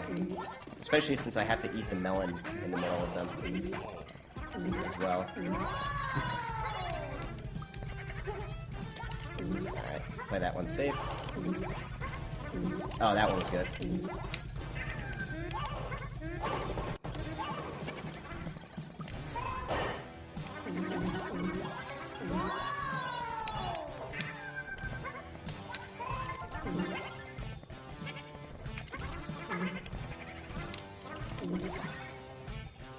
You can see why being invincible comes in handy.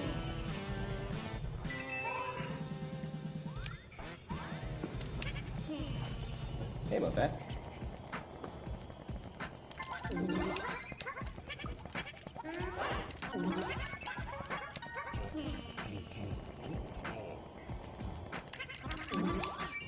And now for some high-quality box pushing.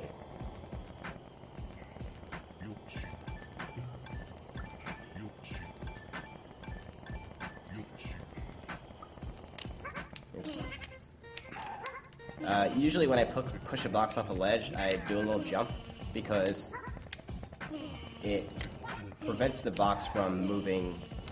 Oops, I'm kind of messing it up. It moves it a few pixels less horizontally, and so it puts it closer to where I need it to be. Saves a few frames, usually.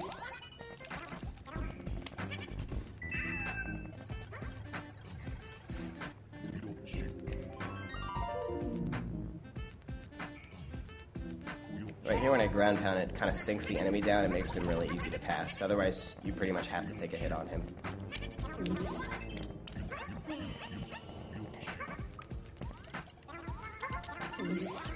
Alright, tricky jump here. Alright, got it. Normally you have to lick that red thing, but it's much faster to do that if you can do it.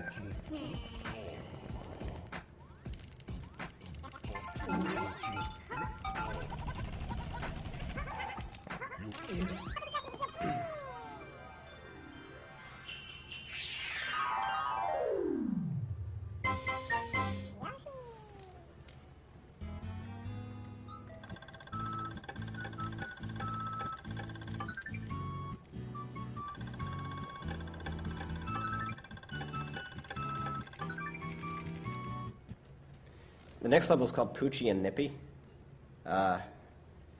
You see a lot of Poochie, so that makes sense. But everyone's like, wait, who's Nippy? Is that like the name of the boss? It's not the name of the boss. I think they literally mean like Nippy as in cold, but in context it's it makes no sense at all. It definitely sounds like it would be a Mario character.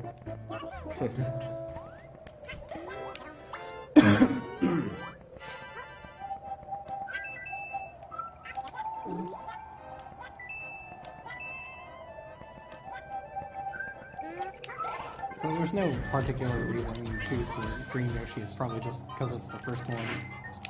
Yeah, but beyond him being the first one that's selected, you notice every time I select him, he like runs off the side of the screen. All of the Yoshis do that, but the green Yoshi is the fastest to run off the side of the screen as well. They all run off the right side of the screen, but any Yoshi that's farther to the right than green Yoshi, they decide to be a dumbass and run to the left first, and then like turn around and run to the right, and waste a bunch of time. I wish I could pick different colored Yoshis. Alright. That was a cool trick there where I ground pound to break that bubble because I'm super happy and that works. But it also tips the seesaw to put it within reach of my extra long tongue.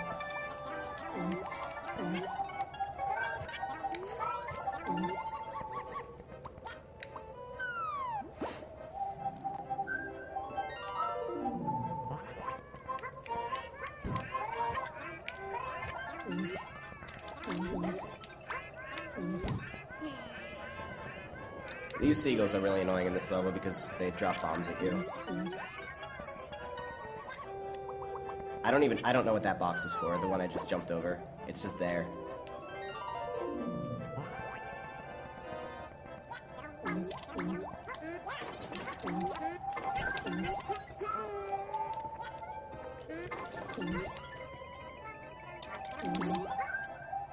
One movement-related technique that I do is every time I eat something, I always hit the B button right after I eat it, because when Yoshi's swallowing, as soon as he touches the ground, he can't move. Well, he can jump, but he can't run. And so I cancel the swallow animation as soon as I can with another tongue in order to prevent that.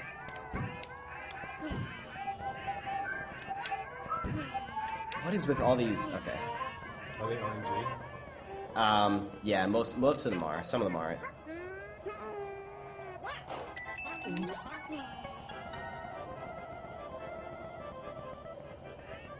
Or what is it? I think actually the ones holding the bombs are not random.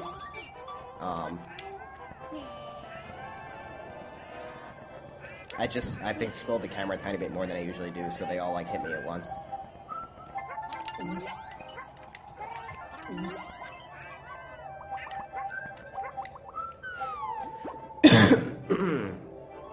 But here I take advantage of them in a pretty cool way.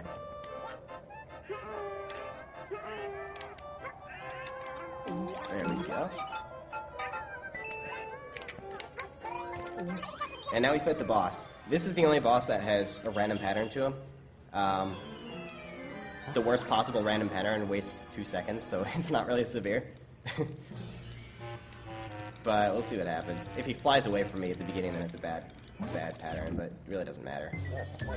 Okay, I missed an egg.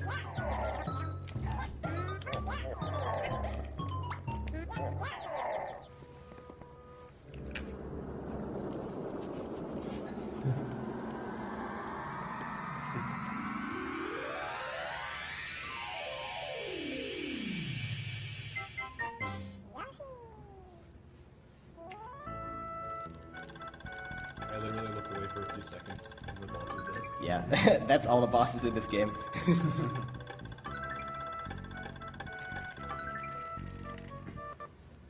Like, he's one of the... He takes probably slightly longer than the other bosses. Alright, what level's next? Oh, next is Jungle Hut. I completely rerouted this level yesterday because I came up with something better. So, we'll see how it goes. This is another open world level where you can go wherever you want. In this level, there are six huts you can go in, and they each have 5 melons.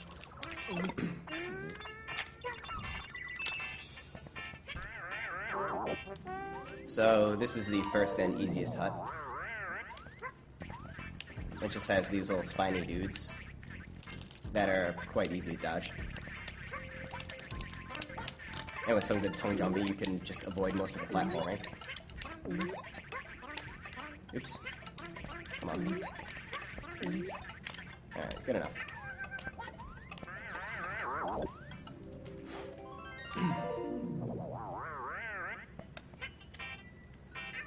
Little moonwalk.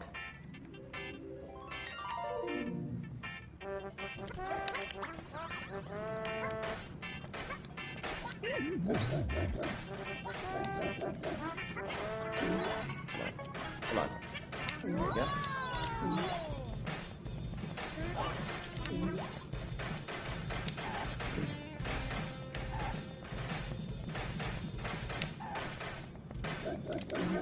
Get out of my way.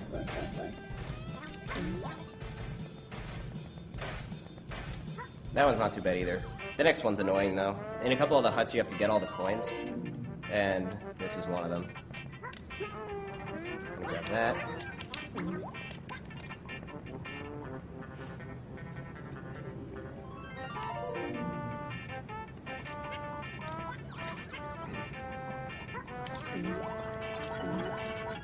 I don't need that super happy fruit because they conveniently give me one right here. And I can just kill all those guys. And these coin shots are pretty tough.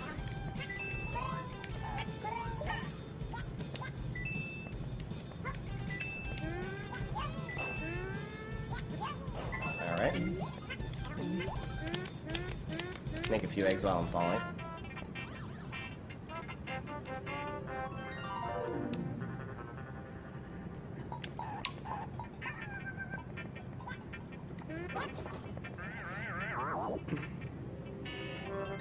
This is the hut that I really rerouted the level for, because there's a cool strategy here. That saves only a couple of seconds, but it looks a lot cooler, so.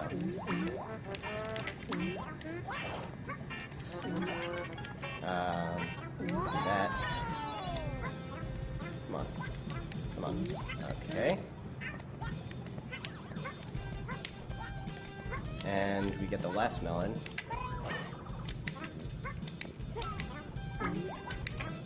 There we go. So the melon was inside the hut, but I ground pounded to break the bubble because I was super happy, and then I used Yoshi's extra long tongue in order to eat through the ceiling of the hut and grab the melon.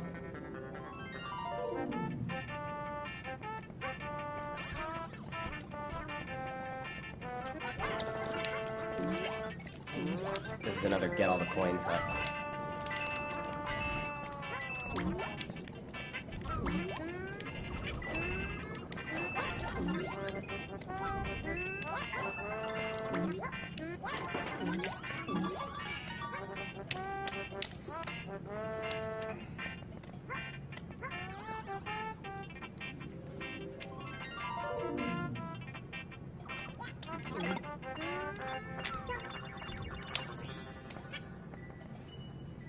And the final hut.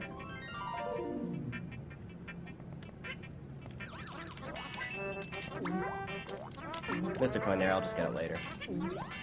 It's more important to stay on this cycle because the enemy movement is something that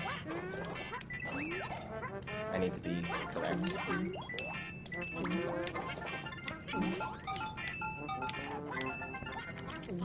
Alright.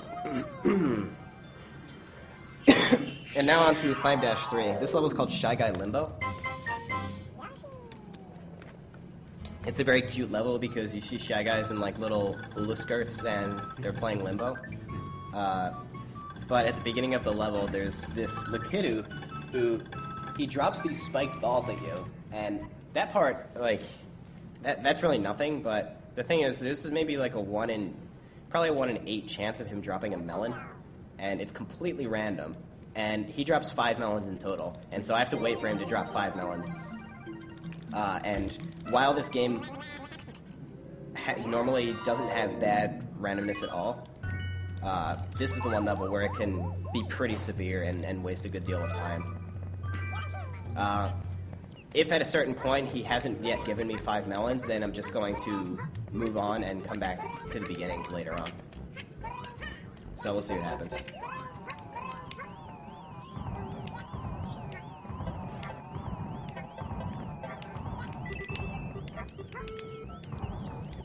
One, two. No. Alright. In this case, since that happened, that counts toward his count of 5 melons, and so I'm intentionally skipping him, because when I come back later, he's going to reload his melon count, and that melon will come back. Hopefully, anyway. After this minigame, I'm going to quickly check to make sure he hasn't permanently despawned, because if that's the case, then I'm going to have to start the level over.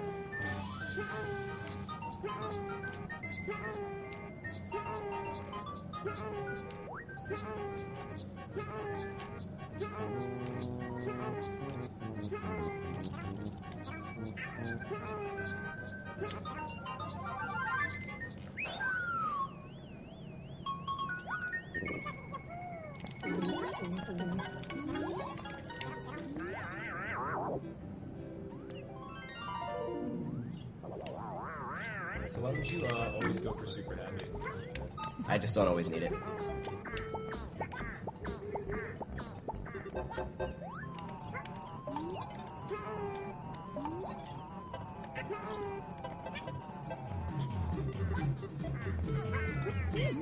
Let me see.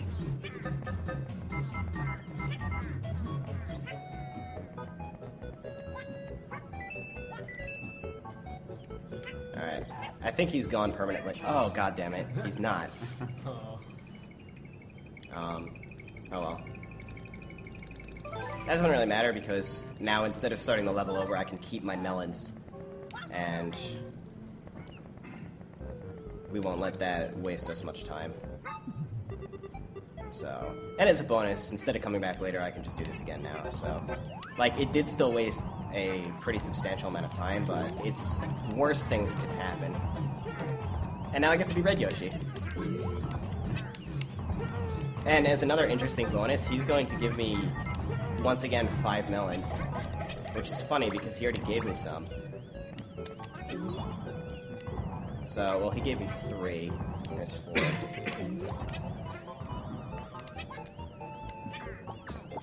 And so, this is the only level where you can get more, there are more than 30 melons in total because he just reloads his melons.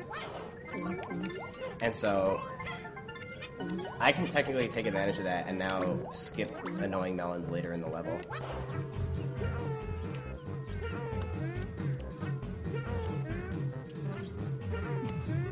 Like that one, which I'm clearly not going to get. Alright.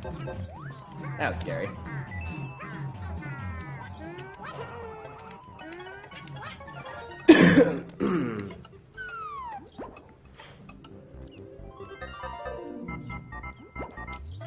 But we're back on track, so that's good.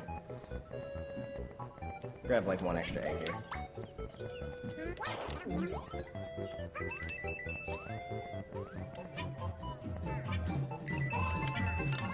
Air bounce.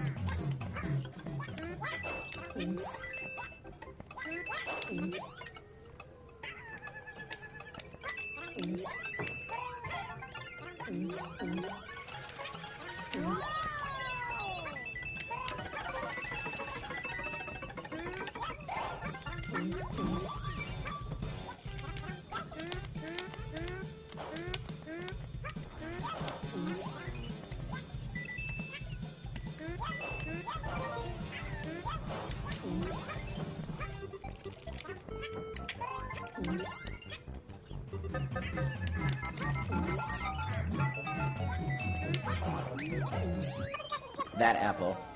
That apple has screwed me over before. There was one run where I was on that last melon, and I went to lick it, and my tongue hit the apple instead, and as the apple was pulling into my mouth, one of those limbo shy guys ran into me and hurt me and knocked the apple away.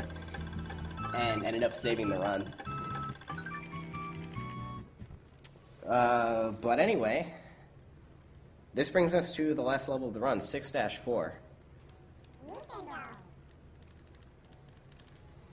There's a really important trick at the end of this level that saves me over a minute of time if I do it properly.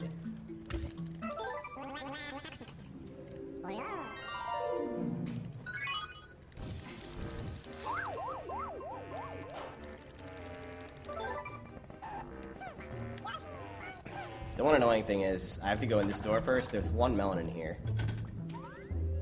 I have to waste a good 30 seconds to get this melon. It's really annoying. It's not even interesting. It's just like, okay, you grab the melon, and then you leave.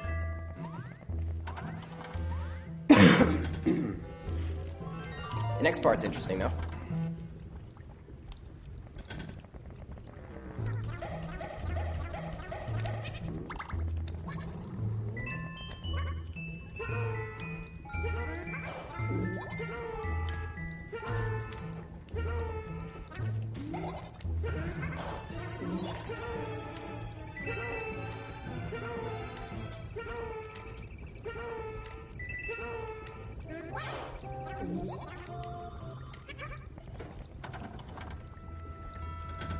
Okay, a lot of this level is kind of just tricky platforming.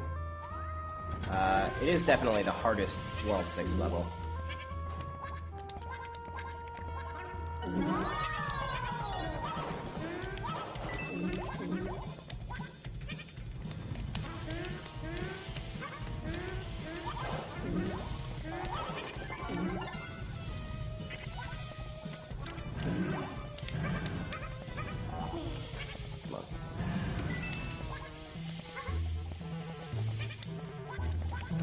So if you're just joining us, this is the Awesome Games Done Quick bonus stream.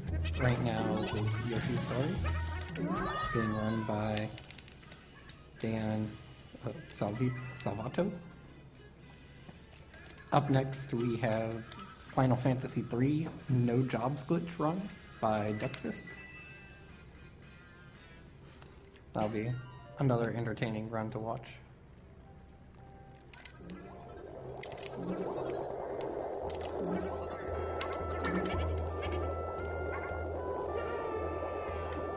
This next room is very annoying. It's another box pushing room. But it's not just box pushing because there are those giant, like, clown balls bouncing around.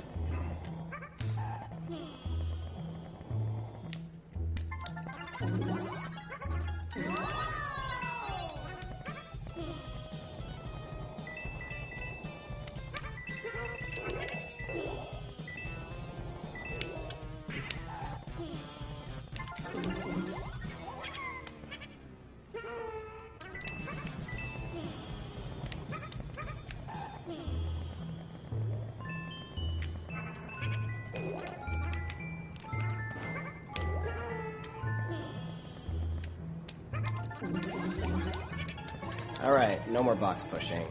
Let's move on. If I tongue jump, I can get through that pipe faster, because instead of fluttering up into it, I just hit tongue a couple times and it gets me high enough to go through there. Alright. Yoshi's his crawl is really difficult to do while maintaining your speed. So you're gonna see me get hurt by a couple of these saw blades as I try to do that.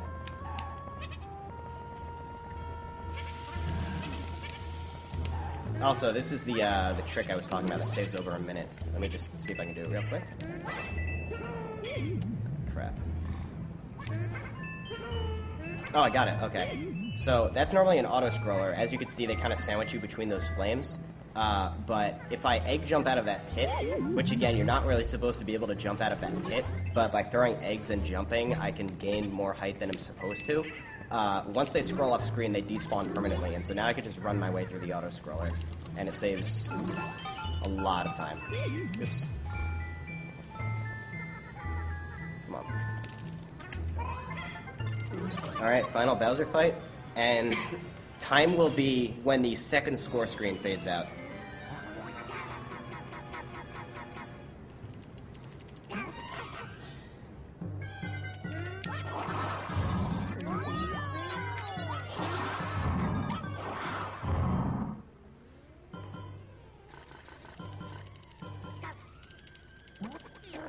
Okay.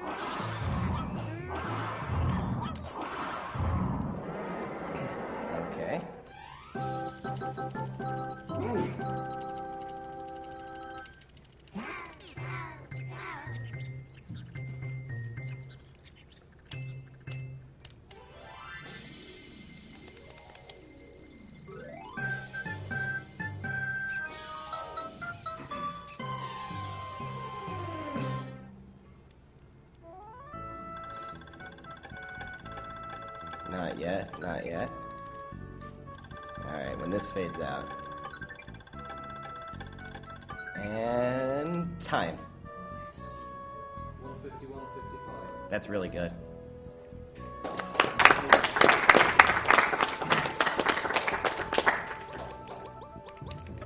Thank you guys for watching. I hope you enjoyed what you saw. Again, my record is 150.06.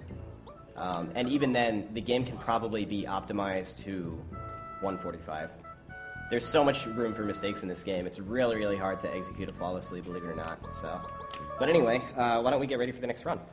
Hope you guys enjoyed. If you want to see more of this, then please don't forget to follow me, twitch.tv/DanSalvato. And thank you to my miniature audience here, especially you who stayed the whole time.